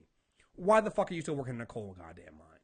Hate to say it that way. Hate to be elitist, but motherfucker, you're not getting the coal jobs back. We're not all going to have a coal revolution where we start generating mines. But beyond that, like, if you do work in a coal mine, there's nothing wrong with working in a coal mine. No. The thing is that then you should align yourself with people that are in similar situations. You know who those people are? Low-wage workers. Yeah. You know who those people are? Fast food workers. Those are your people, coal miners. Oh, no, they're not. No. Not Donald Trump. That's not your people. You may try and fantasize and think that they are, but they aren't. Hillary Clinton isn't even your people. None of these rich white people are your people. Nope. Like, and the sooner you fucking get that shit through your head, the better off it will be for all of us. And stop putting the idea of whiteness, the construct of whiteness, above everything else that you value in your life. It'll be freeing. Trust me. It will set you fucking free. Okay, but here's the question. If they do that, though, who can they look down on? Ha! They should be looking down on Donald Trump. That's the whole point, though, right, Chris? Is that there are plenty of people to look down on. What we have to do is restructure what we value in our society. Yeah. Well, and then we will have people to look down on all over the place. I look down on folks constantly. I'm looking down on everybody in Pantsuit Nation right about now. Also, I've been seeing your stuff about that. That has been hilarious to see go down. Yeah, I just don't understand this. Like, why do you think all this? Like, why? What is it about Donald Trump that becomes he's a man of the people? Oh, okay, because you see yourself in Donald Trump. I'm not going to really get into the Michael Slager trial and stuff like that, but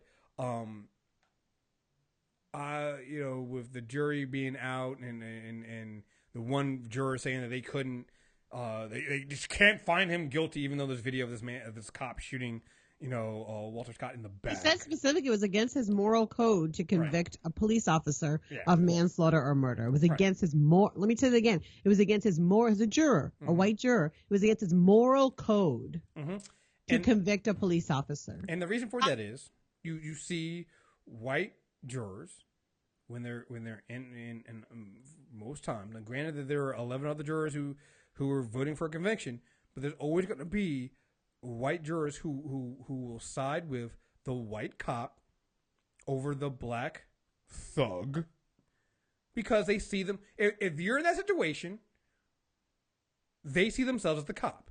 They see themselves in the position of whiteness.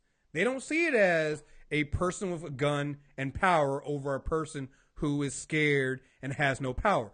They don't see it that way. For all these people that say they don't see color, I would love it if you didn't see color. I would love it if you approach that situation and goes, okay, there's a cop here with a gun. There's a man over here who's running away from him. Cop shoots man in the back. Oh, yeah, don't need to see color on that one. Cop's guilty. Would love for you to do that, but you don't. You see yourself as the white cop. You put yourself in that situation, and you wouldn't want to see yourself convicted, so you're not going to convict them. That's what that is. And so the same thing happens with Donald Trump. They see themselves in the situation of, oh, I want to be successful. I want to be like Donald Trump. Never mind the fact that he's gotten his success by stepping on the backs of black, brown, and even white people. You know, he's gotten that by stiffing other people and scamming other people. Never mind that he's white. I'd be that guy. You know, and it's fucking frustrating. It's frustrating and annoying. So it is. I said that black people, I found the thing, and this was an interesting thing, because after the election, I did it a few days before I left for my trip, and I really was not engaging with anybody, but I did make myself available specifically to black women and black people of my faith to talk about, you know, how they were feeling and, you know, just kind of work through the reality of it all setting in, even though none of us were shocked, right? We weren't surprised, but we were disappointed, right? Mm-hmm. And you know, the numbers were very obvious. I think it was really difficult to sit with those numbers. Some of us, I know I personally, I live in Michigan, and, you know, 2 out of 3 people here, white people here, voted for not my president. And so, you know, it was very isolating to walk around and look at, you know, 6 white people and be like, which 2 of you don't hate me? And that's how a lot of us were feeling, continue to feel, quite frankly. Mm-hmm. But the thing that I saw bubbling up was, an uncontrolled rage, especially from black women. I think we have felt for a long time like Cassandra from Greek mythology, which is, you know, we had the power to tell everybody what was coming and nobody would listen to us. Mm-hmm. And so to see all of this come to fruition, it's been this moment of just like, you know, an extra slap in the face of like, you could have listened to us at any moment. And to still not be listened to still, I think, is what's been even more, you know, telling. It's like, okay, well, it's obvious whatever y'all were doing wasn't shit. You couldn't even get the majority of white women to vote for this white woman, right? 98% of black women voted for her. Mm-hmm. And yet still, when we tell you, nah, this is fuck shit and it's not going to work because of XYZ, all you have are reasons and excuses as to why you don't need to listen to black women. Yep. Yeah. It's just getting to the point of just like, y'all haven't been shit for a long time, and now you don't even have any like statistical leverage or anything to stand on anymore. Like, you really aren't shit. Your bullshit ass movement isn't shit. Your so-called sisterhood ain't shit. You can't even show up for each other. Mm-hmm. No, can't show up for each other. And then you're watching. Yeah, it's just, and then it's frustrating. So, all right. So back to the Trevor Noah thing. So this is where, like, you know, I gave him the props for doing, you know, for being the black guy and trying to fill in and do the Daily Show and not getting. Here's the problem I have with him bringing Lauren on, and I'm not happy with it. And it goes back to the whole normalizing races, right? Tomi Lahren is a 24-year-old internet troll. That is what she is. She has no other experience other than being a 24-year-old internet troll. She's 24. She has no fucking experience in anything, right? She's a 24-year-old racist internet troll. I do not like the idea of her being brought on. You bring her only thing is being an internet troll. With her, yeah, she has a lot of YouTube subscribers. That's great. She has 10 million views on this. Yeah, fine, cool. She's still an internet troll. And you bring her on the Daily Show for what purpose? What's the purpose of that? To get the clicks. I mean, let's call it that. Yeah, right? That's what She's it is. Getting clicks, so you have her on, you get her clicks. That's there's no like getting around that fact. People could put lofty, you know, aspirational type of intent behind it, but let's be real. And I'm not even putting this on Trevor. I'm putting this on the producers of the show, which are not him, right? Mm-hmm. They want the clicks. Mm-hmm. We just talked about how ratings have been declining. Yep. Yeah. So that's the long and the short of it. That's why that's why she's there. Yeah, that's why they have anybody on there, either to get political access to people, right, when they have politicians on, or to get clicks. Come on, it's a TV show. Yeah, and to me, I think there's a confusion about what normalization is, because I was having a conversation with Phenom about this, and he was like, well, technically she's already been normalized. She's gotten 3 million views. I'm like, yeah, in that respect, true. And we've all played her clips and called her out on the stuff. It's different though. Like, there's a difference between what we've seen in, voices, these neo-Nazi racist voices talking to in their own little corners of the internet, talking to other white races and getting their clicks and views and things like that, is different from actually bringing them into a mainstream space and giving them that power. And I pull people to like Rush Limbaugh. Rush Limbaugh makes a shit ton of fucking money. I remember at one point he was like making what $400 million a year. He had like a $400 million contract or something like that. He's killing. He's the voice of a conservative right wing talk radio and things like that. How many times do they has Rush Limbaugh been brought on a mainstream media show? I don't even think Fox. Here's the thing. I don't think Tomi Lahren is the same. She's never been even brought on Fox News. She is so untouchable. She hasn't even been brought on Fox News. Nope. That's the difference. And there's a difference between something being normal and normalized, right? Also, which I always like to draw attention to in these moments when people talk about normalizing things. So things can be normal statistically, meaning like everybody knows about them. We know that they exist. Domestic violence is normal, right? It happens all the time, but it's not normalized, right? Because as a society, we have decided it's a bad thing. Right. It's not good. It's what we don't want to happen. There are laws that stop it, right? That's not normalizing something. When something becomes normalized, it becomes a default, number one, and it also becomes something that we are okay with.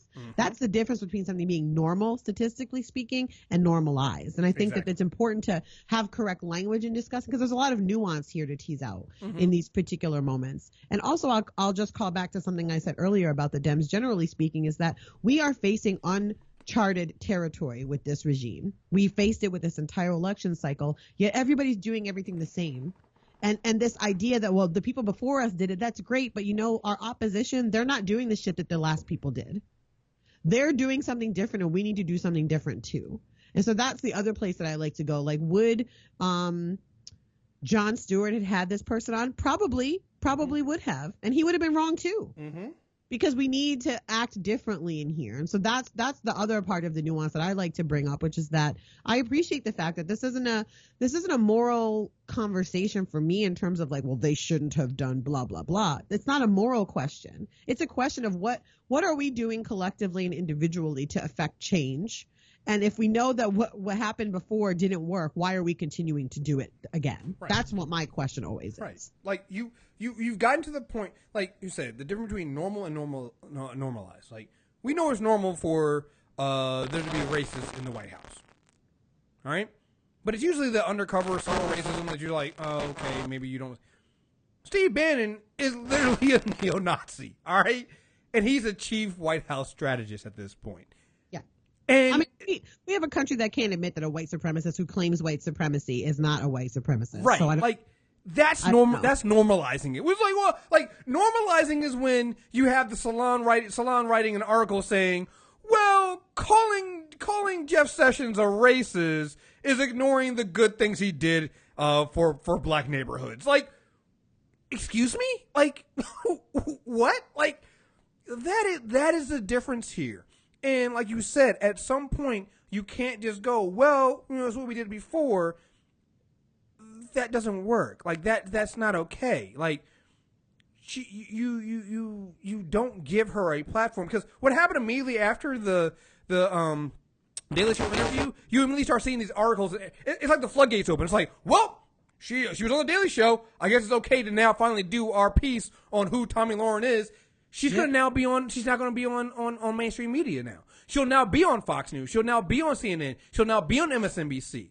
That's a floodgate. Now, maybe it would have happened eventually. Somebody would have given her that shot, right? I don't have to be happy about it. So, because here's the thing about her. One, you mentioned her age, which is something that gets discounted quite often. Two, like, let's be real. Like, even Ann Coulter's star was on the wane. Like, people aren't interested in hearing those comments from white women anymore. Like, Donald Trump don't like white women either. He's grabbing y'all in the pussy out in these streets. So let's be real about it. Nobody that's coming into this new regime has anything to do with white women caring about their needs or causes or anything. Nobody gives a shit about y'all still. And I mean, you can align yourself with these white men that don't give a fuck about you if you want to, but no good is coming from it. I don't think she would have been on the rise. Look at who's the idiot that was his campaign manager. What's her name? Conway? Kellyanne Conway. Where's she at? She done reseated. She's not getting no cabinet post. She ain't running anything. Think about that. This woman who stood behind him and actually went on TV on the regular to like blatantly just lie about his bullshit. And look, she's getting absolutely nothing for it. Like, write that down. And I think that there's also a balance between, I think the line for me, I draw the line at, because again, you always have to think like, hey, when I played some of Tomi Lahren's clips and talked about them, I don't think you can. There's a balance between calling out the racism of somebody and also normalizing them and giving them a platform. Like, I think we sometimes struggle with that. To me, I have no problem. Like, if Trevor Noah pulled out her clips, mocked her, and didn't bring her on the show, hey, that's fine. That's what you do. That's how you treat that. Like, you show that it's not normal, that it's not okay, that her opinion, I hate calling it that, is bad, and that's it. To me, the line gets crossed when you then bring them on your show and do a face-to-face interview with them. Because to me, when you invite a person on to do that face-to-face, what you're now saying is you respect them enough to have that conversation. And to me, that's crossing a line. Because that's a bridge too far for somebody like Tomi Lahren, who is literally a racist internet troll. This is a person who even in that interview tried to explain away why she thinks Black Lives Matter is the new KKK, which is like one of the most offensive things I can't even say the most offensive thing I've heard this year, because we've heard a lot of offensive shit. But it's like, are you fucking kidding me? There's a woman who doesn't understand why black people say Black Lives Matter. She doesn't understand why we have a problem with the police. She doesn't understand why. Like, her whole thing is to downplay, disrespect, and dehumanize black people. I'll be goddamn if I sit across from her and have a fucking conversation. I'm fucking sorry. Like, me having a conversation with her is a bridge too far. Like, you've literally given her, you've given her space to have that opinion. You even let her know that, oh, well, like, the thing that really set it off for me is the after show tweet. Let me see if I have that shit. Cause that's when it really just went, it really went too far for me. No, because to me it was like up until that point, until the tweet, there was this notion, or I would say people were banting about this thing, like, well, he doesn't have that much, say on who comes on the show. I think he did a good job. Point counterpoint. He held himself together on there, and it's like, first of all, you shouldn't have people on your show that you have to hold yourself together to interact with, and two, there is this notion, like you said, of putting a false equivalency up, which is that on one side are horrible racist people, and on the other side are people fighting for freedom. That's not an equivalency. No, we are not talking about abstract things anymore. These are concrete, real ways and things that are going to affect people's lives, livelihood, and safety, right? And so to make these false equivalencies and even have these conversations, like to even entertain them, is normalizing them. Because what you're doing is giving, and people were like, well, this is how they can talk to their Trump supporting families. Is it though? Because this bitch wasn't moved. I also didn't think he eviscerated her at all. No, he didn't. That's my opinion. I mean, he went in on her, but again, that only appeals to people that agree with him. Yeah. No. And so what's the purpose of it in that instance then? And that's why I started watching The Daily Show. Like, it was giving me a temporary, when I first started watching Daily Show in 2000, it gave me a temporary feel-good way of dealing with the horribleness of dealing with George W. Bush. But after a while, I started going, well, what is going on? All you're doing, you're bringing the person on, you point out that they're wrong, they keep being wrong. Like, at no point does that person ever change their fucking mind. They keep going being horrible. They go and say something horrible, then like a year later you bring them back on their show, they're still a piece of shit. Like, what is like, it's a fucking vicious cycle. So, like, that doesn't make me feel any better, and so that went away. the other thing too is just oh God, it's like, I'll use the example of people and their feelings on gay people, right? It's, well, you know, I just don't believe in gay marriage. What the fuck do you mean you don't believe in gay marriage? Well, it's just my opinion. No, you're basically telling me you don't believe in a group of people existing. Let's call it what it is, right? When people sit there and go, it's just my opinion on something like gay marriage or gay people being gay and being born gay, what you're telling me is you don't believe in that person's existence. You don't believe in that person being human. That's not a difference of opinion. Nope. I can't sit across from you and respect you for that shit. You're literally telling me you don't agree with that person's existence. What the fuck is that? It's crazy. What is that? Like, where is the finding common ground? And I can't find common ground in that. That's like me going, well, you know, you were a slave owner, but you were nice to your slaves. You just didn't agree that they were, you agreed they were 4/5 of a person and not 3/5 of a person.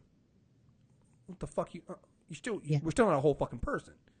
Like, that's no different. Like, when you say shit like that, you know, when I see somebody like Tomi Lahren, you're literally telling me that this is a person who believes that black people are 3/5 of a person. Are you telling me that that's a difference of opinion? That's not a difference of opinion. So here's the tweet Trevor Noah, Tomi Lahren sent out, and then Trevor Noah quote tweeted it. Tommy said, "To my fans, Trevor Noah is not a douche or a jerk. To Trevor's fan, I'm not a bitch or a cunt." We can agree to disagree. "We are people who are with opposing views. That's it." But Trevor Noah tweets her and goes, "Thank you for being my guest, Tommy. Our goal should be to destroy those bubbles, not each other. You're welcome. You're always welcome on my show." And this is the point where I go, fuck you, Trevor. Fuck you, Trevor. Here's the thing. If you're going to do that interview and you bring Tomi Lahren on, fine. But don't hit me with that, well, we're just trying, you're always invited on my show and I'll always bring you on even though we don't agree that black people, you don't agree that, you know, Black Lives Matters and I do, we can come together. What the fuck? We can't have a conversation. No, there's no conversation to be had there. And the notion that even positing that there is one, that's where to me, that's where the problem lies with having these people on the show. It's one thing for her to be talking out and putting her content out there, right? Mm-hmm. But there is a normalization of allowing somebody with this rhetoric to come onto your show and spout their rhetoric. Even if you have good retorts to it, it's still lending them your platform. And that's where I have the problem. There is a middle ground there when we're talking about my humanity and the humanity of my people. There's no middle ground there. Right. I made this comment the other day, like, what has the Black Lives Matter movement done for me? And what it's done for me is allow me to get to a place personally where I don't engage in conversations where my humanity is in question. I don't do it. Mm-hmm. I just don't do it anymore. And so I hope more and more of us get to that point, because that's when we really can do some collective clapbacking that actually would be useful. But I just think it's too... And my other thing is it just sets a bad precedence, because all we're going to see is people like this Lahren person like consistently over the next 4 years. So are they all going to get to come on the Daily Show now? Like, I don't understand. Well, it's like, yeah. So here's her remember Jesse Williams had that BET speech, acceptance speech. And here's Lauren's reaction to it. Was a celebration of black entertainment or opportunity to complain about the plight of wealthy black actors and musicians. I saw a lot of talent on the stage, but at the same time, a whole lot of victimhood. The BET definition of humanitarian is someone who perpetuates a war on cops, Lahren said, referencing Williams' active involvement in the Black Lives Matter movement. Apparently, let's see, on top of bashing Williams' ethics, she attempted to devalue his voice by saying, because she's saying he's on television, doesn't have that bad. Let's listen to this high-paid television actor tell us how bad he has it, she said. Like, again, I can't have, what is, her opinions matter? Yeah. Like once you bring this person on the show to spew her bullshit, you've given her a platform and you've given her equal weight. You've made it so that there are two sides of a coin. That she has her opinion, I have my opinion. That's what you've done by bringing her physically there. If you just want to do a takedown on her, she doesn't physically need to be there. You play this fucking clip and you take her down. You don't give her an opportunity to keep coming back. You don't give her an opportunity to shake your hands at the beginning of the interview, then shake hands at the end of the interview. You don't get a chance to do that shit. You don't need that. If it's only about taking her down and showing people why this viewpoint is stupid, she does not have to be on your show to do that. I say the same thing about when people were giving Roland Martin, Mr. Ascot, no neck, his interview with was it Richard Spencer? You know, leader of the alt-right, neo-Nazi. He brought him on to take him down. Why? Yeah, no. Why? Like, seriously, do I really need you to sit there and have an argument back and forth with a white supremacist? And here's the thing, on your show. Like, it's bad enough when we have to deal with this shit, like when you have like CNN and they put Van Jones or Margaret Lamont Hill or somebody like that, or Angela, what was her last name? Angela Rye. Angela Rye. When they put them across from somebody like Scotty Neal Hughes or fucking Jeffrey fucking white supremacist lord, and they put them across, like, that's not their show, right? They're there because if they're not there, then all we're really going to get is a white supremacist and a bunch of white people on the left who are not going to push back as hard as they need to. So, like, in that situation, okay. But when it's your goddamn show, and I get it, man, like, you know, they're what we said before, like the Trevor Noah stuff and the ratings, I get that, right? There had to be a different way.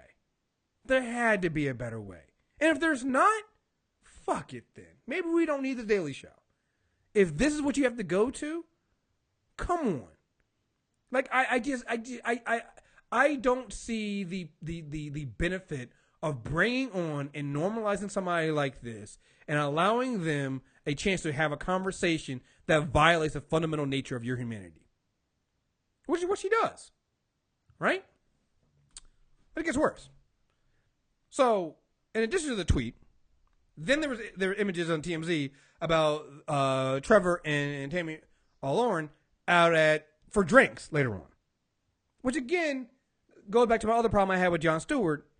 I would get mad that he was always bringing on Bill O'Reilly. And him and Bill O'Reilly would go to, they would go to ball games together and they would have their disagreements and they would come on each other's shows and do that stuff.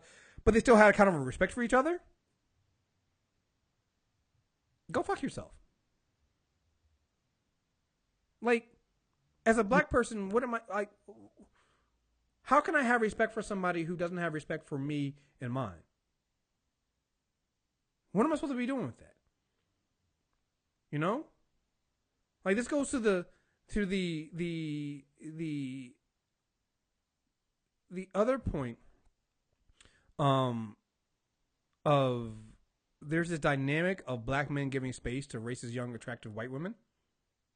Because not only did Trevor Noah did this, problematic Charlemagne did this as well. He was trying to get her on the Breakfast Club anyway. And so, which right, stop right there, because I really feel like the people that are defending Trevor Noah are like going hard in the paint. This is the company he's in, Charlemagne. Mm-hmm. Yeah, I hear the shit y'all say about Charlemagne, and I'm just saying this dude is trying. That what Trevor Noah did is what Charlemagne wanted to do. Mm-hmm. Just to be real clear about that. Let that sink in. And I will be fair to Trevor Noah. I fully expect that his interview would be and will be 1,000 times better and harsher. Of course, he's a professional, person. I'm not talking about the quality, right? But that's what he's just talking about the idea of putting her on the show in the beginning. Yes, and the reasoning behind it, right? Because it wasn't some sort of like altruistic thing, just like it ain't for Charlemagne. That's the real thing.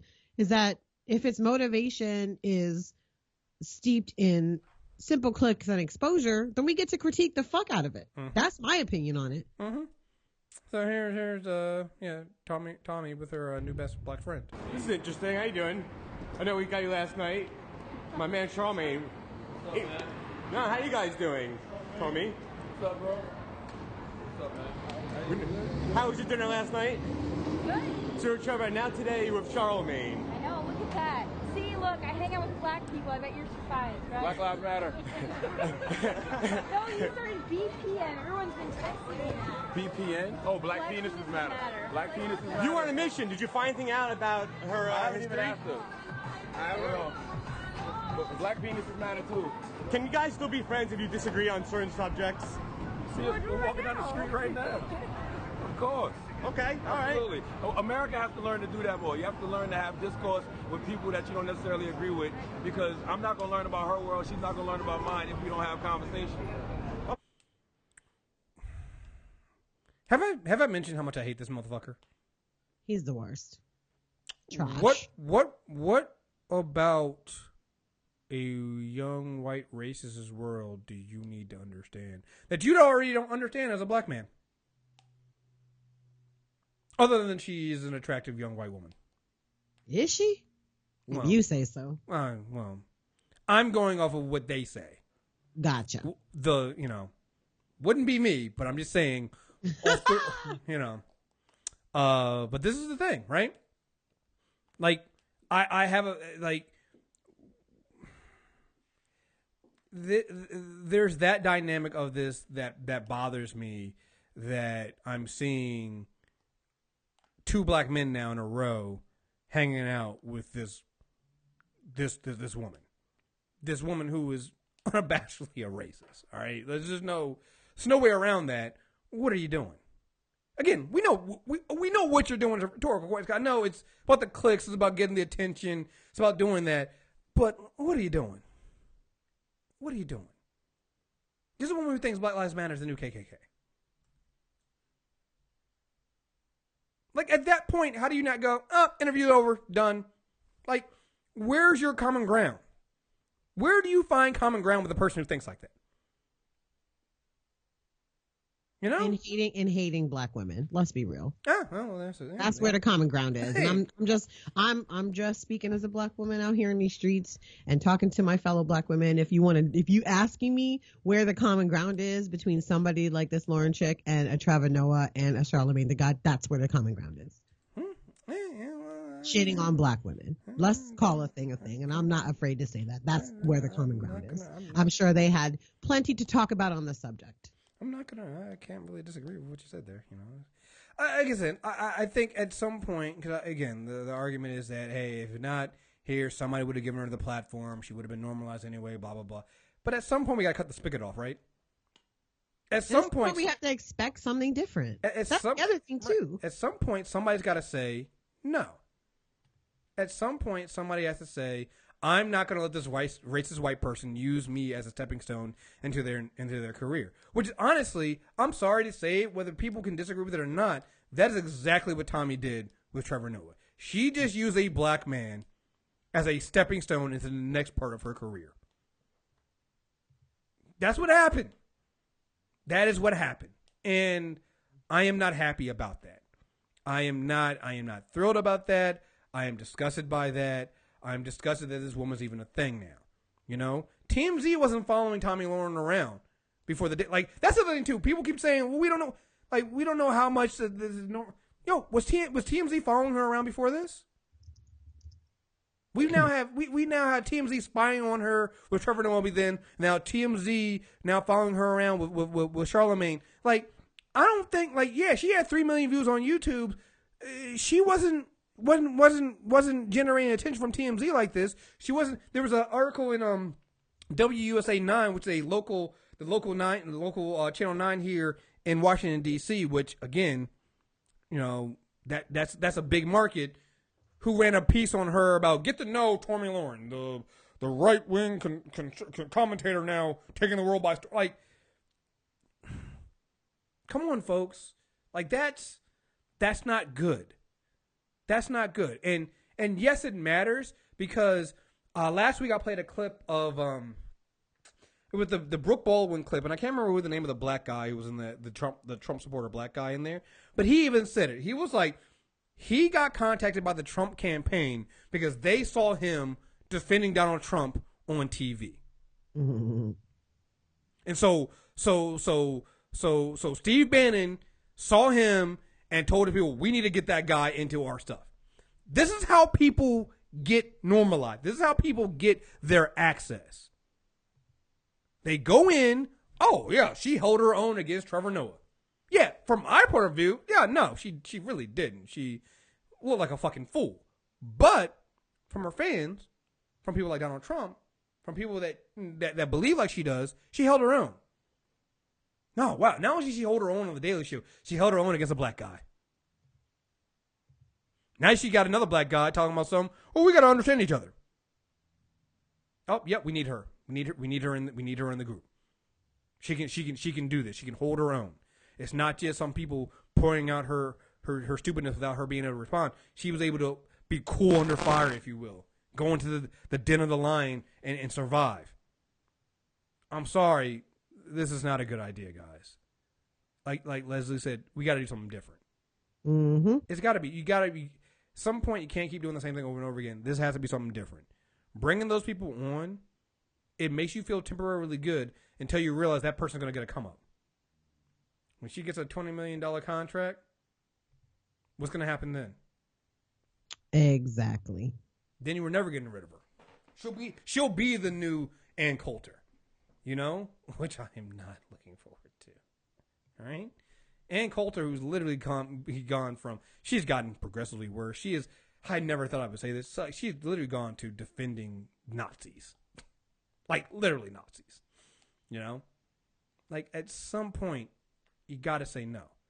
Some point we got to get, and I like again, you know. I'm not saying that even though he did this, I've cut off Charlemagne because he's just showed he's terrible throughout the thing. Trevor Noah, I'm still gonna say good and bad. Like he did, I don't agree with this. There's stuff there, and I think at some point we do need to have conversations about how we can address somebody's problematic stuff and them being wrong and not completely throw them away. Because I see there's room we can grow and work with Trevor Noah. Charlemagne, on the hand, he's a piece of shit, has been a piece of shit. We'll never do that, you know? We have to draw that line. We have to draw that line between people in our own community. Like, I remember saying that, hey, there's nothing black people need to do going forward. There are some things. Like, one of those things is finding out where there are people, you know, other black people that, hey, might not be 100% where we want them to be, but we can push them there, versus black people like, you know, I'll defend Trevor Noah, even with his problems. I'll never defend Charlemagne. That dude's a piece of shit. You know, he's more wrong than right. It's like the Charles Barkleys of the world. More wrong than right. I'm not going to defend that person.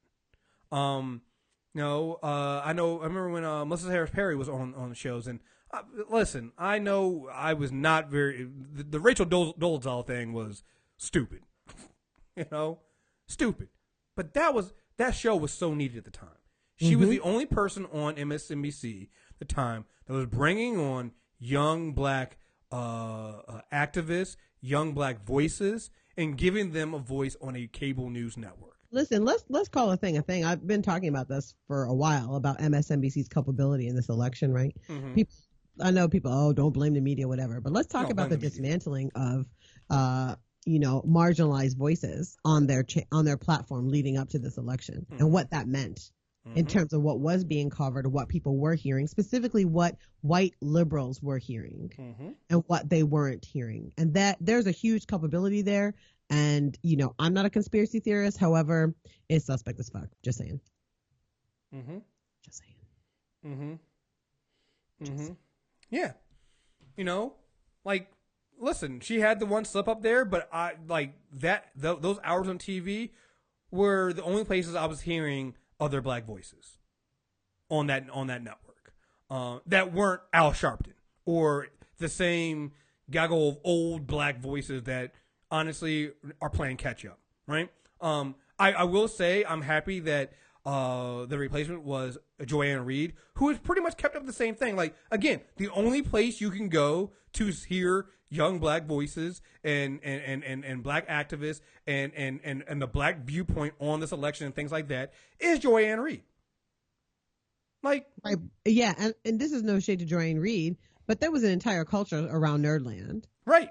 That does not exist now. Now it's just Joy and her show. Right. And there was a much longer tail to the content that Melissa was putting out on her absolutely. team, I should say, because it wasn't just her. And in fact, it's very clear it was not just her in the least. But I just think that, that's what we see is this idea of like tokenism not being the answer. With no power shift, it's meaningless. Which is a whole other piece to this Pantsuit Nation bullshit, which I know we'll get into eventually, but I'm just saying. This notion of power and white people's inability to give up power. Yeah. It's just it's like you said, Nerdland had a culture, and like I said, it's weird because it does a lot of times it does feel like Joy is on her own, right? With some of this stuff, and I'm like, again, it's even though they gave the show to a black woman, they kind of cut off her at the knees and cut off the support system she had, and it's just like that's what you need more of. Like those, why is it that those women voices were only there on the weekends?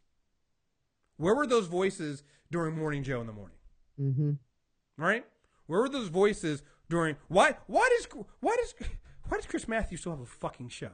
Why does he have a job? Why does he have a show? Why does he have anything?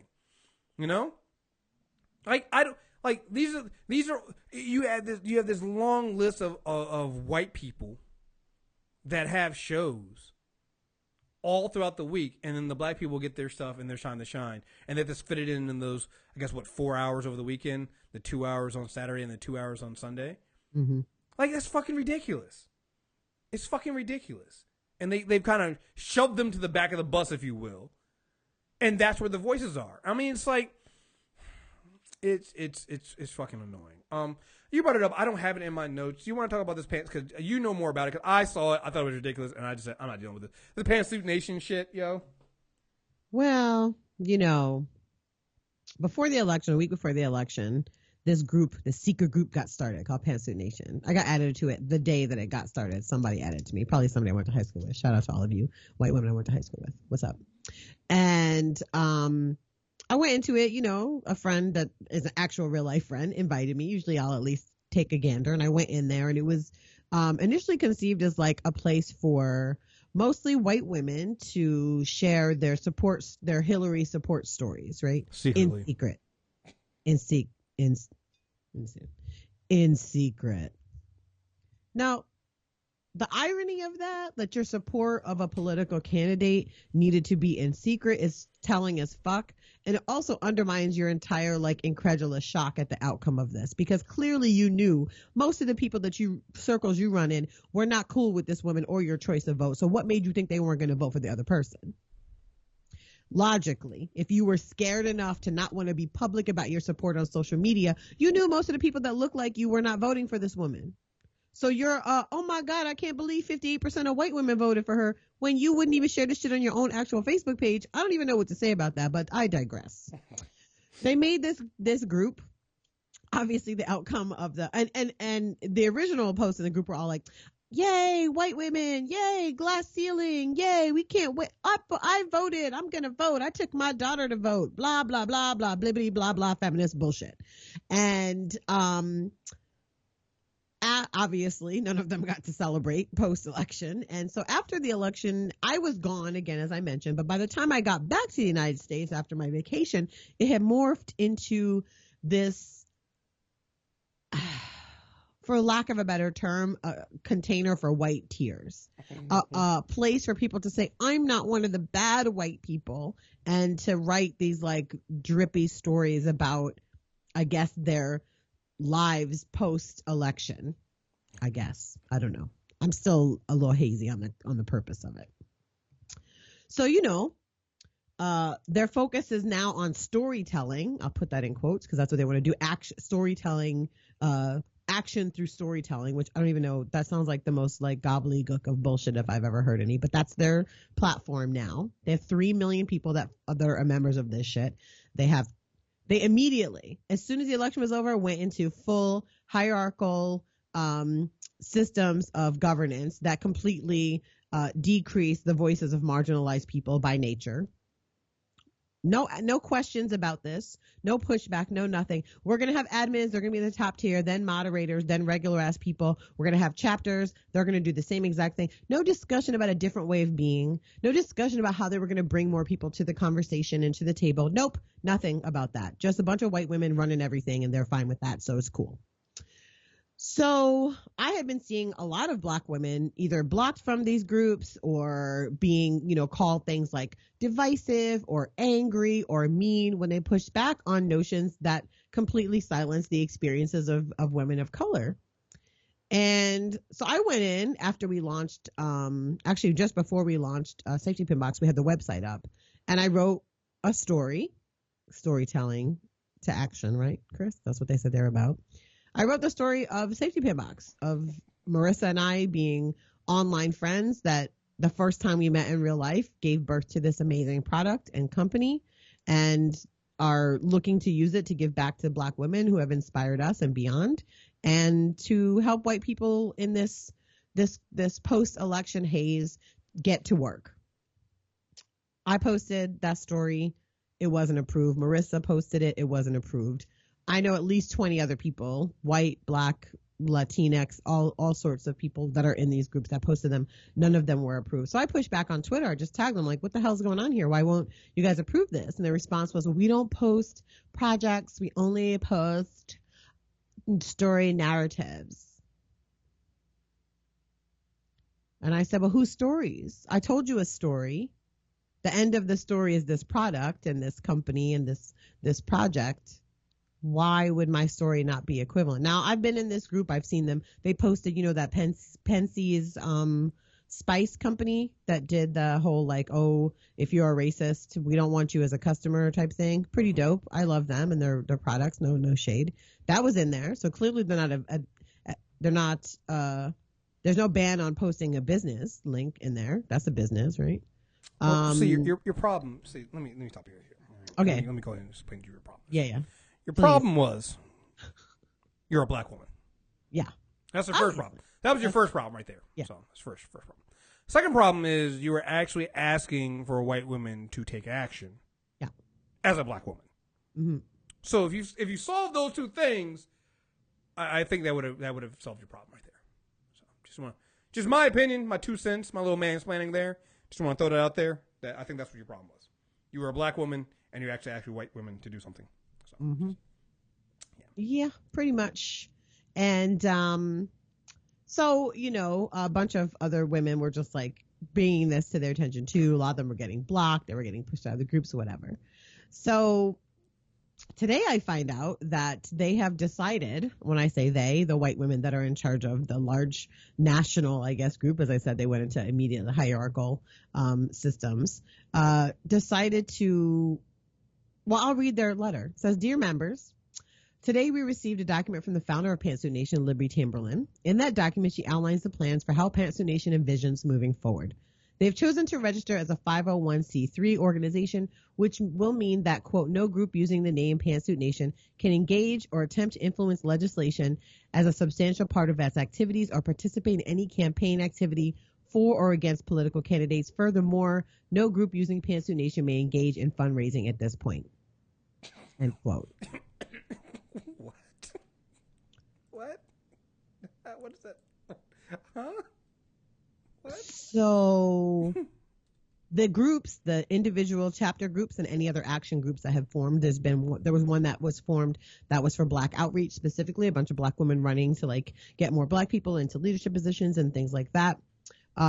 They have choices now. These are their choices. One is if the group would like to engage in this kind of political activity and or fundraising or even anything resembling activity of this kind, we cannot use the name Pantsuit Nation. If we choose this path, we hope to stay connected to Pantsuit Nation and explore potential collaboration down the line. Or two, if our group decides to pursue an official relationship as a chapter of Pantsuit Nation, including license to use Pantsuit Nation as part of our name, we will have to follow the set of guidelines to formalize that relationship with the understanding that chapters may not engage in political activity at this point, no fundraising, etc.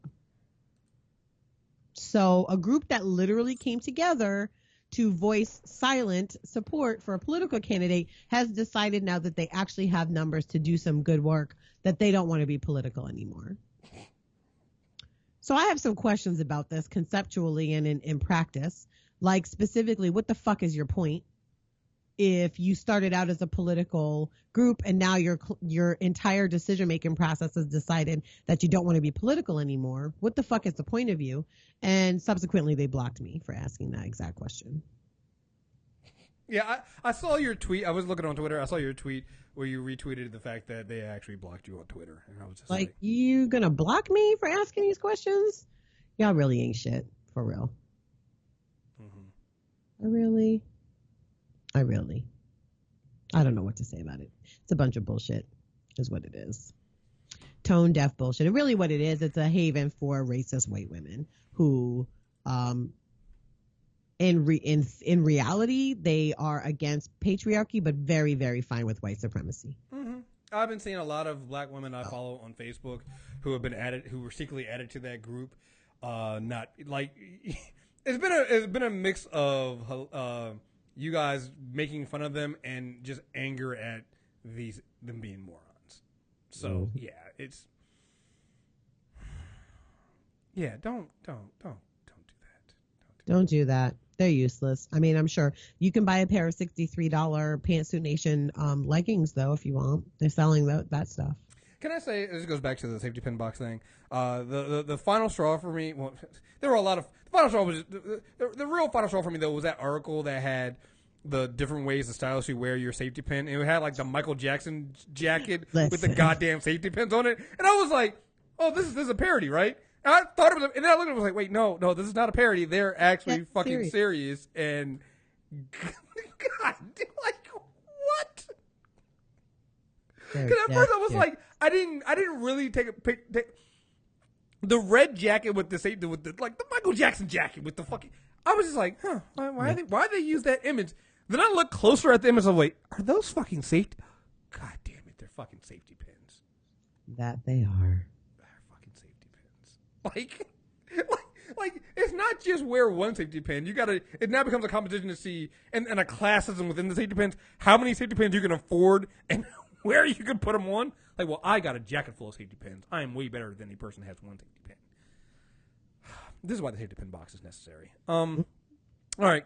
Couple more stories before we get out of here. I don't have music for this segment, but I'm going to start doing it. I told you I'm going to start doing it. I'm going to start it today. My Stop White People 2020 segment. Minnesota paper had to disable comment section on a story of Mall of America's first Black Santa. Can we just talk about the fact that it's 2015 and Mall of America just getting its first Black Santa? Like, that's fucked up in and of itself. I don't know about you. When I was a kid, there was always a Black Santa when I went to go get my pictures taken. And I grew up in New York City, so maybe that's why. But we always had a Black Santa. At least there was one or two lines at Macy's, the biggest shopping mall or biggest department store in the world, Macy's, in Herald Square, which is where I used to go as a kid to go get my pictures done, and there was always a Black Santa. So I can't remember really going to the mall. I mean, I would see the Santa in the mall, but I don't think we ever went and took our picture at the mall for Santa. I think it's because we would just do it at my dad's job, like his, and it was a white guy, but it was like the owner of the company would dress up as Santa, and all the people's kids would take their kids to the company picnic, the company holiday party. And we'd all get toys and pictures with him there just as Santa. But one thing my mom did do, she found this nice porcelain Black Santa. And it was just like a regular, he had a list with kids' names on it. And she added our names onto it.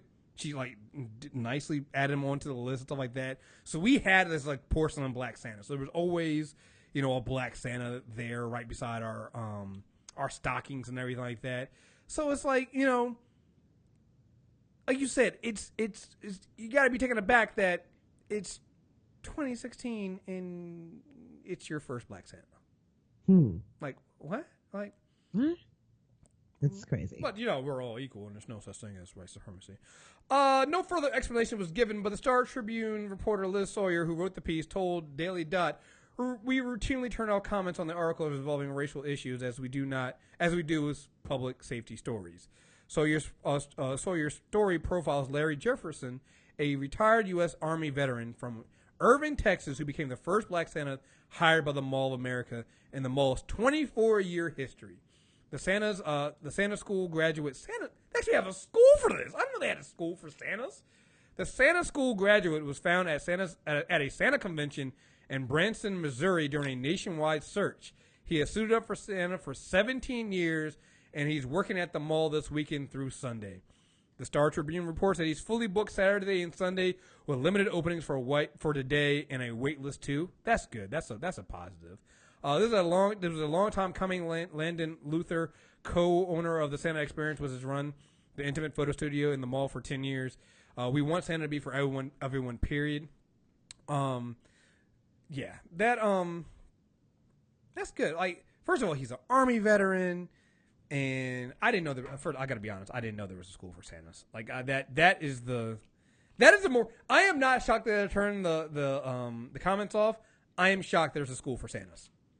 Yeah. That's a surprise. Actually, not really. Honestly, the Mall of America operates like an actual city, so it actually doesn't surprise me because, and this has just been interesting seeing their response to the actions that were done there by BLM Minneapolis and other organizers in Minneapolis. Right. Just that they sued the organizers and shut the actual mall. I mean, all of those things, like those are things that are outside the norm. Like, I don't know about y'all, but my neighborhood mall wouldn't be able to do any of that shit. And the pull they had in the court system was very telling as well. You can't come for these people's money. And, if the Mall of America is not is not peak white supremacist American capitalism, I don't know what is. Mm-hmm. So of course they got to Santa school. Come on. Yeah, that is just amazing to me, and I'm just like, okay. But yeah, not shocking that you have to turn the comments off on racial issues and racial anything that involves race or black and brown people. Is that America, folks? Like, at this point, I think we got to stop saying it's not the comment section anymore. This is the people. These are Trump voters. These are the people that voted for Trump. This is our president. All right, our president is an internet troll. Never forget that. All right, since he won the election, Donald Trump has still been on his own personal Twitter, like being an internet troll. Never forget that.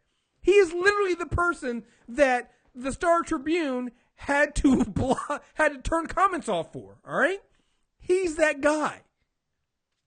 Like the whole never read the comments section, that has become everything now true because we now have Donald Trump as president. All right, want to just establish that. Just our president's an internet goddamn troll. I still, again, it's not shocking, but it's still one of those. God damn it, guys! Like, what the fuck? What the fuck? Time for another one of my favorite segments.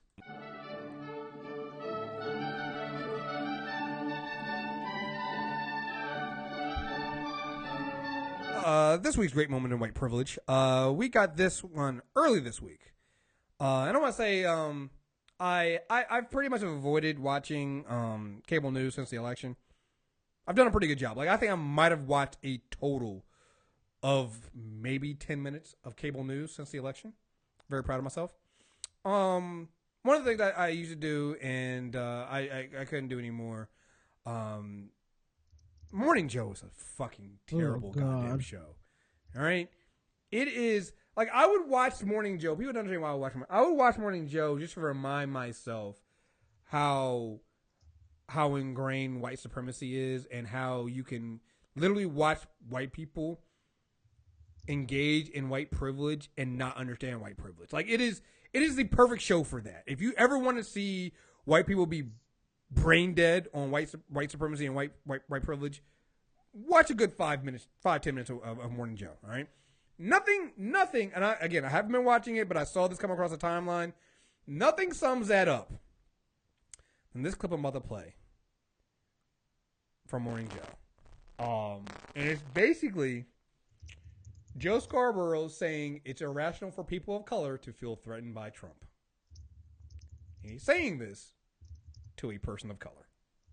Is that at certain moments, a terrorist attack of a particular kind that fills people with fear gives the president a license to do things that he could not do 2 days before. We know that with mass surveillance. We know it with torture. We know it with internment. I don't think it's underrepresented. I think the problem is that fear has been overrepresented in these papers. And you have a situation where it's the boy who cried wolf, and everybody keeps talking about him being a neo-Nazi. And then what happens is, what do you call him next after you've called him a neo-Nazi when perhaps somebody in the administration does suggest something that Joe, do you think of the Constitution? You can still call him a neo-Nazi. Like, neo-Nazi should be the end of the game.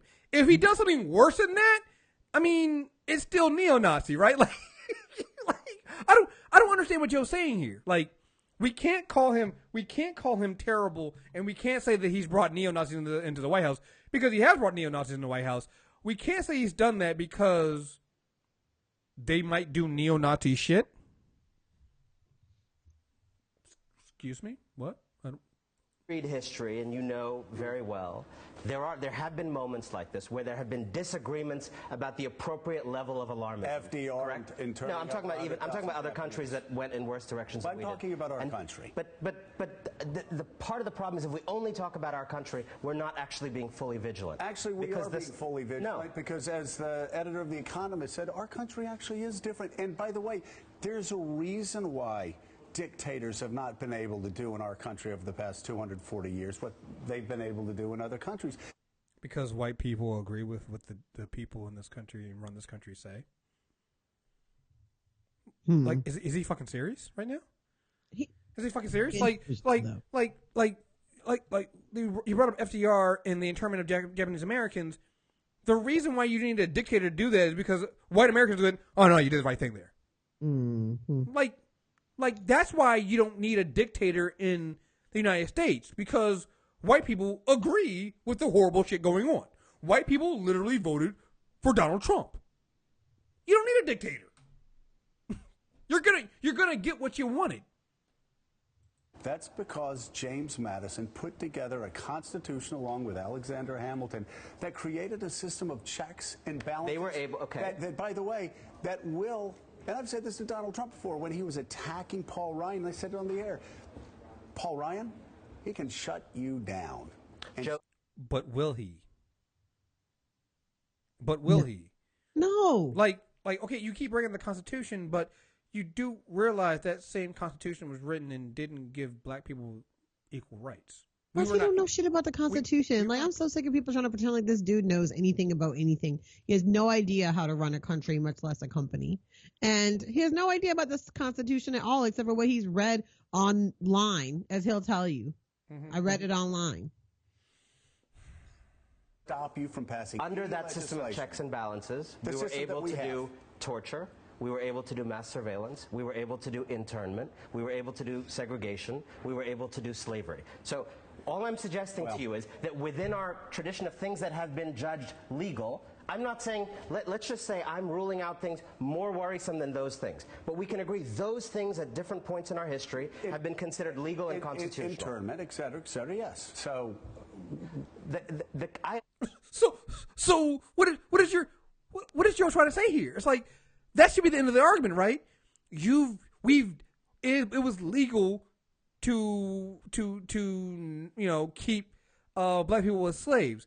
It was legal to intern Japanese Americans. It was legal to segregate black people. It was legal to deny us the right to vote. It was legal to keep us from sitting at the same lunch counter as white people. It was legal for all that shit. Yep. Like, so what is your argument that the Constitution will protect us? It'll protect you, Mr. White Man. Yes. But the Constitution has never protected us. As it always has. Let's be real. Right. Like, that's the real truth of the matter. And that's why 58% of white women could actually vote for this psychopath, because they know they're not going to be touched by any of this stuff. Yeah. And they know, even let's say worst case scenario for white women, let's say Roe v. Wade is overturned or whittled away to the point that it becomes impossible for any average woman to get an abortion. They can pay for them. They can afford to fly wherever the fuck they want to go to get their abortions, as they always have. Let's be real clear about that too. So, this notion of solidarity with no depth of understanding of what that even constitutes or means, that's where the problem lies. Yeah. So, I mean, it's like what are you talking about? Like, understand the case for being calm, but I'm not saying being calm. If you are wrong, what we get is something very much more dangerous than if I'm wrong. Okay. That's all I'm arguing. That's why I said we stay vigilant.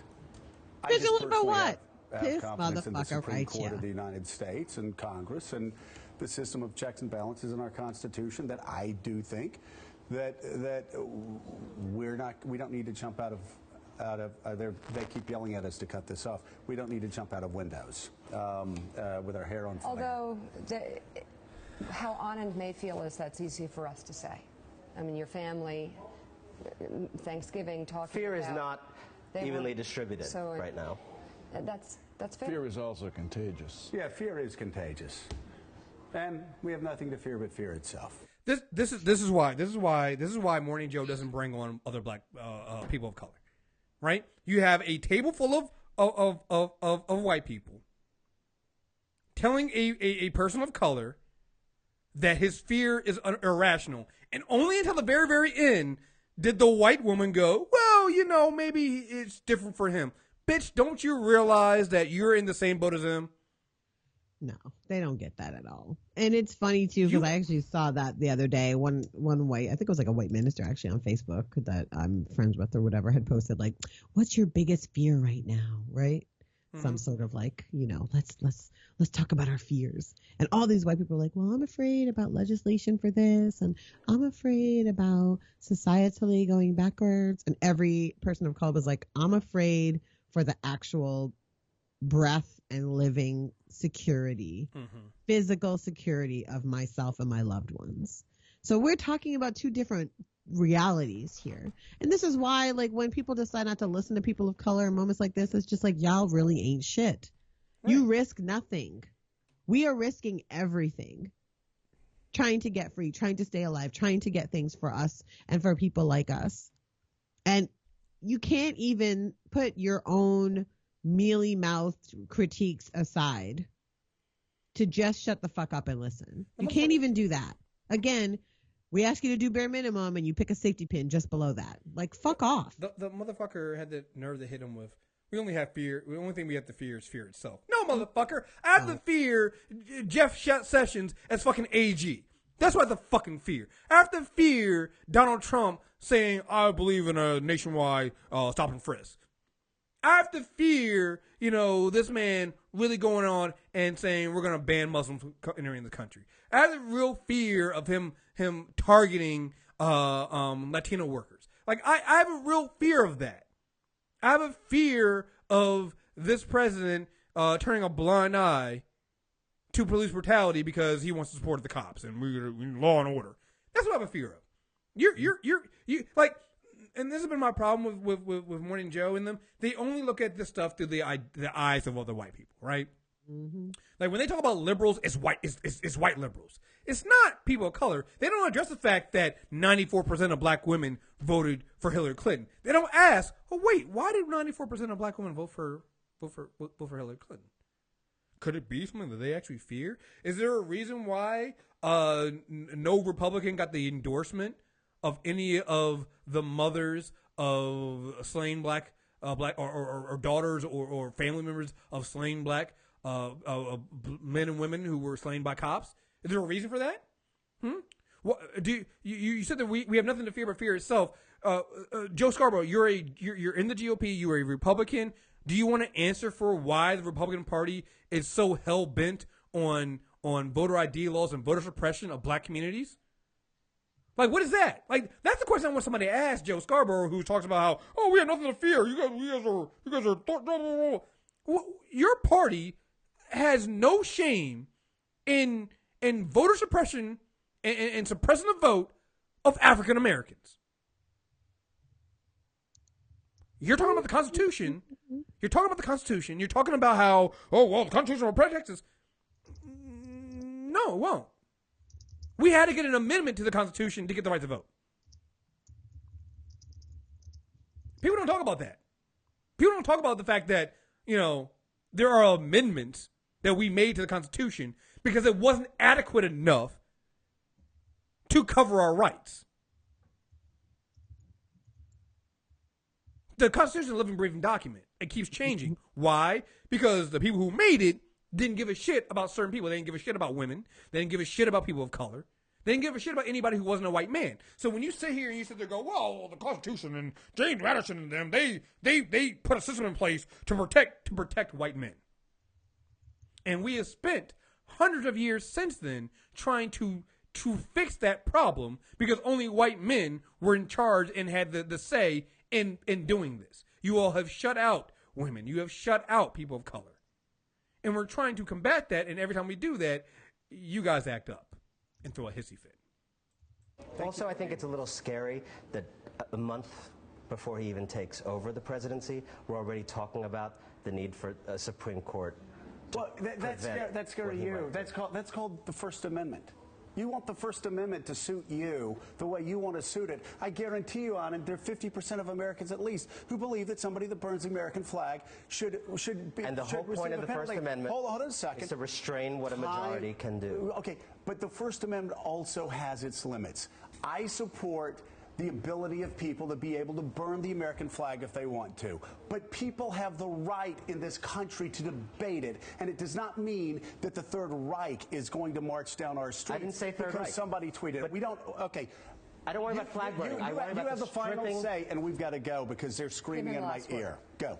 I don't worry about the desire to criminalize flag burning. I desire about the punishment included in that tweet, which was the stripping of citizenship, which is outside that's the not going to happen. I'm not. He's the president-elect of the United States. See this? He gave him the last word, and then he jumped in so he couldn't get the last word. Yep. The Supreme Court fact that will he not proposes it you're not being is rational now. I've got to just say this before we go. You're not being rational. If you believe the Supreme Court of the I'm not being rational for taking the president-elect of the United States at his word. Let me finish, because you know what I'm going to say, and you don't want me to say it because you know I'm right. The Supreme Court of the I'm white because I'm right, or I'm right because I'm white. United States of America will never, under any circumstances, allow anyone to be stripped of their citizenship because they burned the American flag. But Stripped of. but wait a minute. We don't even allow felons to vote. We don't. Is he fucking serious right now? I guess. Like, you can't be fucking serious. Like, we've done that. Like, what do you think it is when they rounded up Asian Americans who had nothing to do with when they wrapped it up when they had nothing to do with Japan and Pearl Harbor? What do you call that? Was that not stripping them of citizenship by putting them into internment camps? They never saying that shit. Pretty much. What the fuck was that? Here's the thing. They didn't even burn flags. Nope. They were just Japanese Americans. They just were living. They were just living. You know what the fuck is that? You know, when you say we would never allow them to strip. What do you say to the Native Americans who are protesting a pipeline that the white working class didn't want running through their fucking neighborhood, but that same white working class isn't speaking up for running through fucking Native Americans' land? Remember, it's not about race, it's about class. Well, why isn't that class hitting them for this other class? They're not doing that. Is that not stripping away something? Like, there's different ways to strip away citizenship. There's different ways to strip away humanity. This is part of it. By ignoring it. Are you fucking out of your this is. And if you don't believe that, then you haven't been reading constitutional law for the past 70 years. And if a president were merely to propose it, for me, it would be a tragedy, even if it was struck down. Well, then it is a tragedy then. Okay. Thank you. But Hitler is not coming back in the form of... No one said Hitler's coming back. Down on a Pegasus. But this is how many places that went in dark directions, many places. This was one of the ways in which it started. Okay, be careful not to spread fear if it's not rationally based. Even Mika's like, wait, but you said he was going to have the last word. Because this is what Joe Scarborough does. He is peak white male privilege. He can't. He's right. The other people are wrong. No matter what the facts are. Mm-hmm. Like, no matter what the facts this man has are 100% right. Like, listen. For years, white liberals have overused the whole Hitler Nazi thing. No doubt, it's been a boy who cries wolf thing. You know, there have been certain aspects of it that we've seen. Like, oh, well, sometimes Bush did. All right, but you at this point have when you compare what's going on, you have Donald Trump literally taking from the Hitler playbook, and anybody who studies history has seen that. The things he has suggested, the things he's doing a victory fucking tour in the states he's won. And he's just riling up that feeling. If you're telling me this guy whose ego is so big won't go with stuff, he does things and acts on whims, and he reacts so quickly and so like it's not violently, but he's just a visceral reaction to people questioning his authority and questioning what he's doing. Like he's to the point where he has now said, and Joe even kind of suggested this, that you can't take Donald Trump at his word.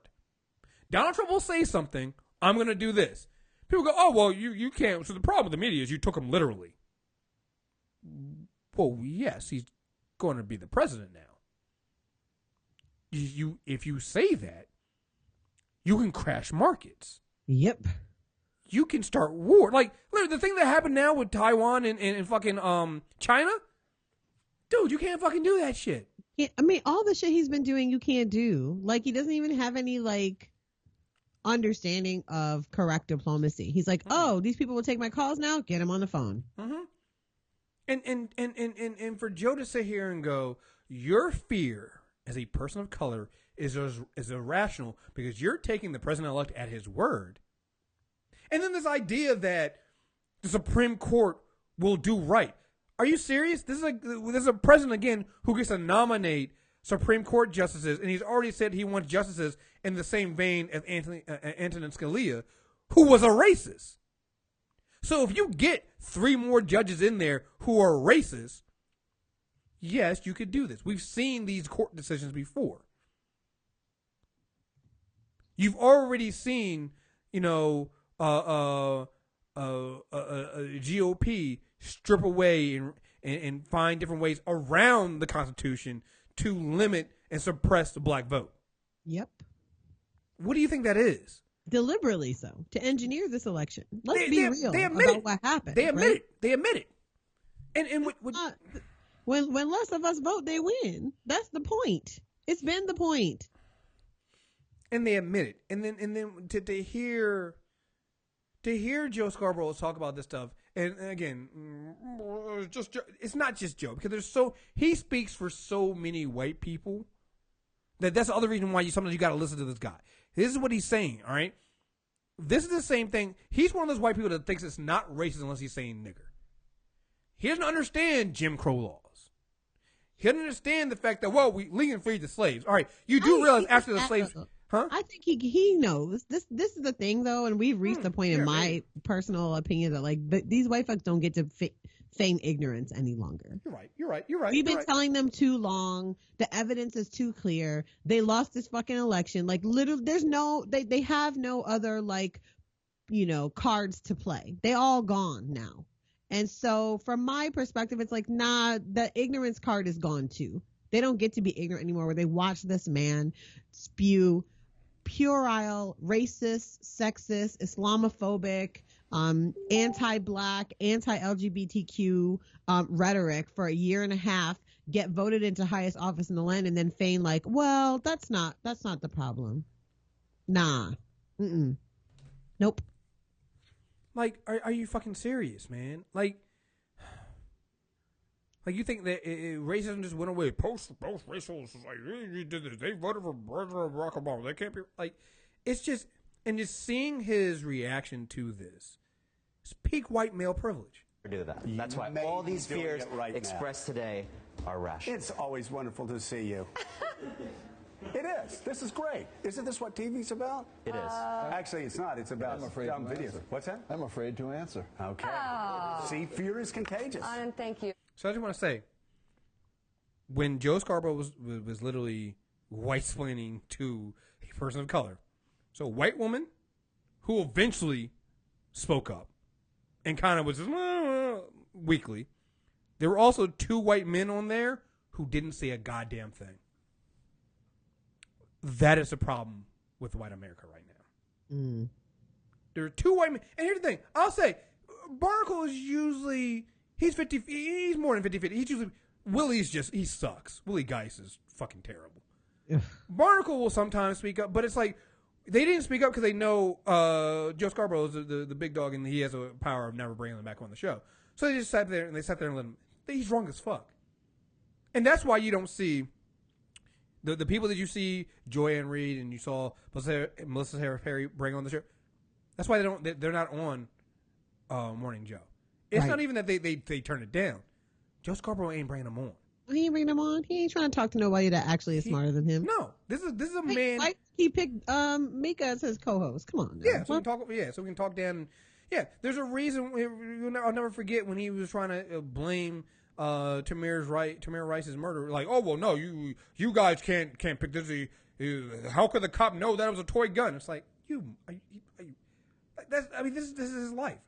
You know, the hands up, don't shoot was a lie. This is Joe Scarborough, peak white male privilege, and he's got 3 hours every day during the week in the morning. This is a problem. This is a problem right here. Big time problem. This is a problem. All right, let's wrap this up. Get ready to get out of here. Before we do that, Black woman shout out time. I got one from LaToya. I'll read that and I'll give Leslie her chance to go there. LaToya says, my black woman shout out for this week is a young lady who was asked, what would America be like if we love black people as much as we love black culture? Social media activist, actress, artist, teen phenomenon, Amandla Stenberg, starting off modeling, acted in various movies, including, I did not know she was in Colombiana. I did not know she was a young version of I did not know that was her. It was that was the movie that that's a long time ago. Yeah, Zoe Saldana in there. So I did not know that was her. Hunger Games is Rio, co-writer of a comic book. She Is Life, which is a story. I think it's Niobe. I think She Is Life, which is a story of a young black female warrior. Named one of the 30 most influential teens of time by Time magazine. Youth ambassador to No Kid Hungry. Killed in Lemonade. In a video, and I'm actually going to play this video. It's her Don't Cash My Cornrows. Let me see if I can find that. I just had to put, Don't Cash Crop My Cornrows. She broke down the history of cultural appropriation of our hairstyles, saying appropriation occurs when a style leads to racist generalizations or stereotypes, which is where it originated, but is deemed as high fashion, cool, or funny when the privileged take it over for themselves. Appropriation occurs when the appropriator is not aware of the deep significance of the culture they are partaking in. She has read people like Katy Perry, Iggy Azalea, and Kylie Kardashian for filth at 17. Bravo, young lady. And here's that video. I'm going to go ahead and play that. So black hair has always been an essential component of black culture. Black hair requires upkeep in order for it to grow and remain healthy. So black women have always done their hair. It's just a part of our identity. Braids, locks, twists, and cornrows, etc. Cornrows are a really functional way of keeping black textured hair unknotted and neat, but like with style. So you can see why hair is such a big part of hip-hop and rap culture. These are styles of music which African-American communities created in order to affirm our identities and our voices. In the early 2000s, you saw many R&B stars wearing cornrows. Alicia Keys, Beyonce, R. Kelly, and many more. As hip-hop became more and more popular and integrated into pop culture, so did black culture. Eminem's album went 4 times platinum and he achieved immense success in the hip-hop world. Black culture had become popular. As the early 2000s turned into the 2010s, white people began to wear clothing and accessories associated with hip-hop. More and more celebrities could be seen wearing cornrows and braids and even grills. So by 2013, the fashion world had adopted cornrows as well. I like how her voice went down when she said grills, because it was a picture of fucking Madonna with a grill on, and I was just like, quick sidebar. What was the video? Did you see the video of, I think it was Madonna and somebody else like twerking or something like that? No, I have banished all things Madonna from my life. My soul died. Also, I meant to mention, I'm on a Not My President diet for the next 4 years. I have not heard that person's voice since the election, and I intend to never hear it again. Good for you. I intend on calling him Donald Trump for the next 4 years, because I plan on showing him just Trump. Don't even give the first name. You're right. This is, I'm gonna keep playing this clip, but I just want to say, another reason why Democrats and the left lose is they always try to play the high road. So people are like, well, we can't disrespect Donald Trump just because we don't want to be, and they let people like Joe Scarborough dictate that. It's like, well, if Democrats want to have the high road, they can't go on the Not My President stuff, and they can't show him disrespect. I'm like, the fuck we can't. I'm going to show Donald Trump the same goddamn respect he showed President Barack Obama. So be prepared. He spent all those times denying and delegitimizing President Obama, saying he wasn't even born in this country. Batters up. Like that's the level of respect that you're going to get from me. You're going to get the same. I give the respect that that you deserve. And that is the respect you gave to other people. That's the respect I'm going to give to you, which is none at all. So go fuck yourself. Cornrows and braids were seen on high fashion runways for brands like Marquesa and Alexander McQueen, and magazines had editorial campaigns featuring cornrows as a new urban hairstyle. And Riff Raff came onto the scene, a suburban white middle-class man who almost ironically took on a black accent and wore braids and gold teeth. And then James Franco took inspiration from Riff Raff for his role as Alien in Spring Breakers. And pop stars and icons adopted black culture as a way of being edgy and gaining attention. In 2013, Miley Cyrus twerks and uses black women as props. And in 2014, in one of her videos called This Is How We Do, Katy Perry uses ebonics and hand gestures and eats watermelons while wearing cornrows before cutting inexplicably to a picture of Aretha Franklin. Uh-huh. I see you. So, as you can see... That's so, though. That's so is like so full of black girl shade. I love it. Right. So fast. It was rampant. But not only were white people becoming rappers, but they were excelling in the world of hip-hop. Macklemore and Ryan Lewis's song Thrift Shop garnered a #1 spot on Billboard's year-end chart for 2013, and then Iggy Azalea's song Fancy reached #1 the following year. And in May of 2014, Forbes released an article titled Hip-Hop's Unlikely New Star, a white, blonde Australian woman. But at the same time... Yeah, whatever happened to her? It's almost like, if you're not talented, you can't, as much as you try to, build your career off of black people, you just can't sustain it. Yeah, weird. Yeah, I mean, she was a 2-hit wonder, if that. I don't even know if she had 2 hits, right? Just the one? I don't know. Police brutality against black people came to the forefront in an incredible movement ignited by the murders of Trayvon Martin, Michael Brown, Tamir Rice, Eric Garner, and many others. People began to protest institutionalized racism by marching and by using social media. Celebrities spread awareness and shared condolences, or at least some did, as Azalea The shade in this video was amazing. Banks, a black female rapper, pointed out. As Azalea Banks observed in her tweets, white musicians who partook in hip-hop culture and adopted blackness, Iggy Azalea in particular, failed to speak on the racism that comes along with black identity. Banks and Azalea feuded on Twitter until Banks participated in an interview on New York's Hot 97. I have a problem when you're trying to, say that it's hip-hop and you're trying to, put it, up against black culture. It's like a cultural smudging. Was what I see. All it says to white kids is oh yeah, you're great, you're amazing, you can do whatever you put your mind to. And it says to black kids, you don't own not even the shit you created for yourself. And it makes me upset. That itself is what is so complicated when it comes to black culture. I mean, the line between cultural appropriation and cultural exchange is always going to be blurred, but here's the thing.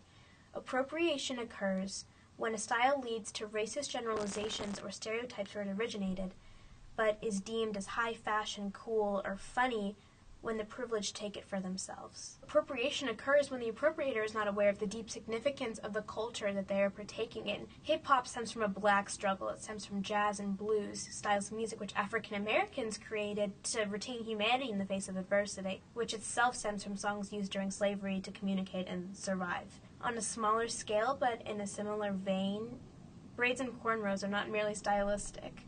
They're necessary in order to keep black hair neat. So I've been seeing this question a lot on social media, and I think it's really relevant.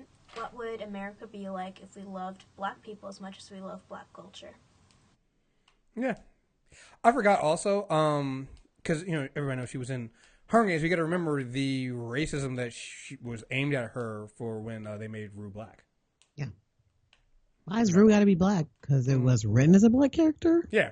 Okay. Mm-hmm. That whole thing was hilarious to me because it was let's talk about the inherent racism in one of 12 or I guess 13, spoiler alert. Mm-hmm. What do they call them? Districts. Yeah. Only one of them having black people. Let's just talk about that. But then the flip side is y'all thought there just was no black people?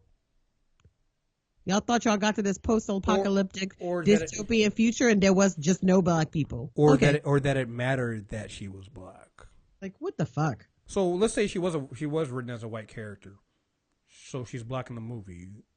So are you telling me now that you're mad because you can't show empathy for the death of a black character? So here's the thing: you can't even show compassion, sympathy, or have any kind of emotional attachment to a fictional black character who dies and is killed by state action, right? What makes you think I can believe you when you say you care about actual black lives killed by state action? Huh? Well, we can't even get you to care about the fictional ones, right? Exactly. Like, come on. All right. So that is our that's the Black Woman Shoutout. Who do you have for your Black Woman Shoutout? I have to shout out my partner in crime, Marissa Janae Johnson, who is an amazing writer and content creator and faith leader and just all around amazing person. She just is super brilliant. And I have said over and over again that my true skill in this project has been pulling all of the brilliance out of her head and making it digestible and helping make it digestible for the rest of the world. Because she never ceases to amaze me. And she's just awesome. And yeah. So I'll shout her out. Let me tell you why. I think, in addition to everything that you just said about Marissa, the thing that I find so great about her is that I always reference back to her, the Bernie Sanders, and that interruption, and how much it really has been whitewashed. Yeah, you know. all the way down to Killer Mike, joining in on that, and it goes back. And I always bring that moment up because I was like, Bernie Sanders just had a tweet about how we're not going to allow a rebirth of racism. People were just like, rebirth, really? Mm. And my retweet to him, my quote tweet to him was, all right, cool. We're not going to let the rebirth or whatever. How about you start with your own supporters that were throwing slurs at the black woman who interrupted you? Were you gonna do that? Gonna start close to home first? Mm-hmm. Somehow we never did that. Sure did. And we didn't even get into this, but maybe you talked about it your last show. I didn't get a chance to listen to it. Go ahead. Behind the week, but this silence from these Bernie supporters has been like some other level shit for real. Okay, so when you say silence, what do you mean by? Because they've been very vocal. Some of them have been very vocal, talking some nonsense, like literally continuing on this Bernie's the best thing since sliced bread bullshit. But a significant number of them have just been like, I'm not going to say nothing about nothing. Where Killer Mike been at? Where he been at? I'm just asking for a friend. Just wondering. Yeah, And he's talking about not wanting to let racism rebirth. Where the fuck you at now, my dude? Well, that's the thing, right? There was a lot of there were a lot of Black Bernie supporters that I believed thought they were white. I'm just gonna say it. They thought that they were gonna get the same benefit that white liberals got, and that's why they backed them. And the reason why I say that is because last time I heard from Killer Mike was right before the election. We were talking about you black people need to go ahead and they need to make sure they're demanding certain things from. And I think I played that clip. Demand certain things from. Don't just go out there and blindly support them. But you blindly supported fucking Bernie Sanders. You lied about the black woman who interrupted him. Oh, what did you get from Bernie Sanders? What did Bernie Sanders give to these black voters in the South when he didn't go to campaign for their vote? What was that? How is that any different than the Democratic Party? You want to rail against the Democratic Party? I'm fine with that. But if you're going to do that, you can't then also turn around and give space to Bernie Sanders. He's part of that same machine. Worse if you think about it. Because since then he's been very, very vocal. I want that man to go away. I didn't think it was possible for me to hate him more after the election than during. But now I really hate. Do not let this man run for president in 2020. Do not let him do that. It doesn't need to be. Yeah, let's not do that. Let's not do that. Anyway, ma'am, thank you very much for joining us. Thank you. Thank you for having me, per usual. I got to hear your high-pitched voice a few times. Yeah. Was I right the week after the election? Because I was looking at your Twitter feed, and I said to Deepom, I feel like the entire show was going to be in high-pitched Chris freak-out voice. So I figured that's what happened. Yeah, no, I've been trying to calm myself down, but every now and then I see some shit. I'm just like, you fucking get used to that voice, guys. It's gonna be happening, unfortunately, because it just the fuckery is gonna continue. It start like a bourbon and scotch fund for you or something. You really do. Hey, you know what though? I'm glad you brought that up.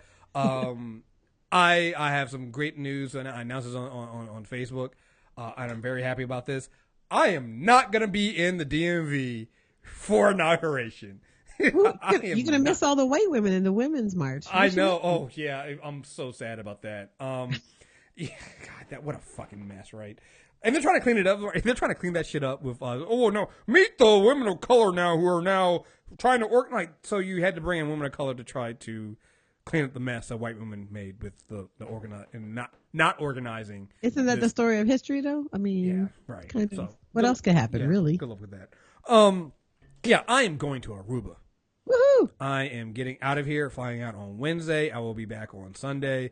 I am going to be missing all of the inauguration because I don't want to be in the area for that shit, and two, I'm gonna need to be fully recharged for the first week of this man's presidency. All right. I need to be fully relaxed. I need to be fully recharged, and I need that. And listen, I know everybody doesn't have the economic means to do that, but I'm urging people out there to go and find some way of taking care of yourself. Find some way of escapism if you can. I mean, if you can get out of the country and you can afford that privilege, do it.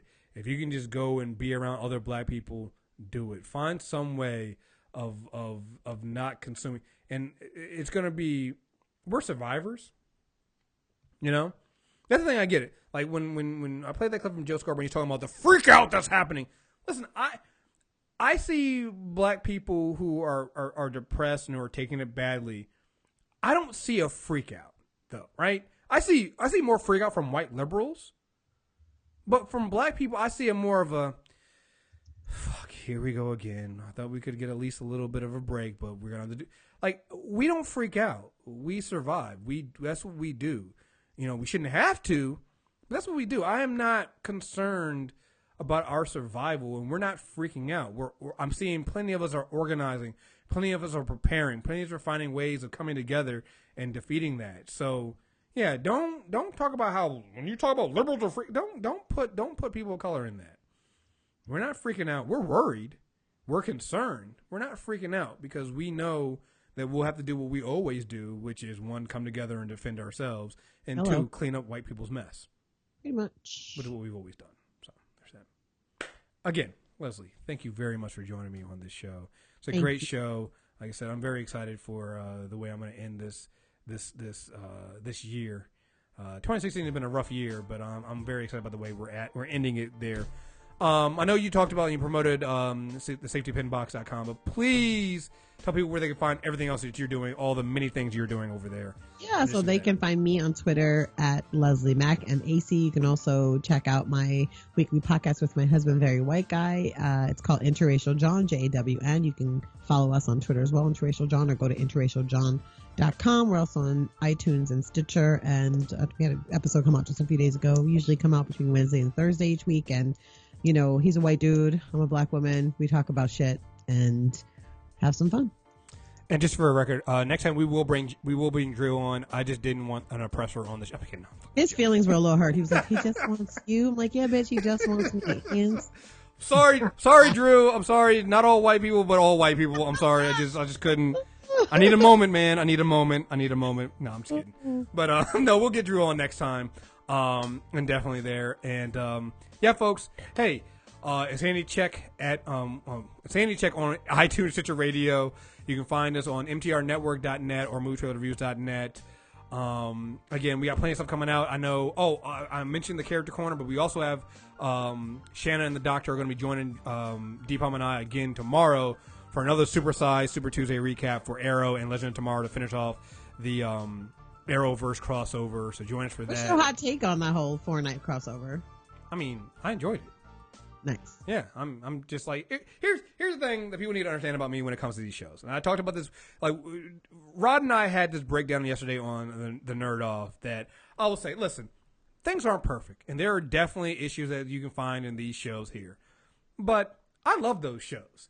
They were fun. They're fun shows. Not only are they fun shows, but with everything going on in this world, I need that. I need shows that, yeah, listen, are there plot holes? Are there stupid things? Are there stupid writing things? Yes. But overall, they're good and fun, and I enjoy them. They feed my inner nerd, and they're a way for me to escape. Now, hey, maybe they're not for you, and that is perfectly fine. Go find something that is for you. But for me, I love this shit. I have so much fun watching them and enjoying them, even with the mistakes, even with the plot holes and the things.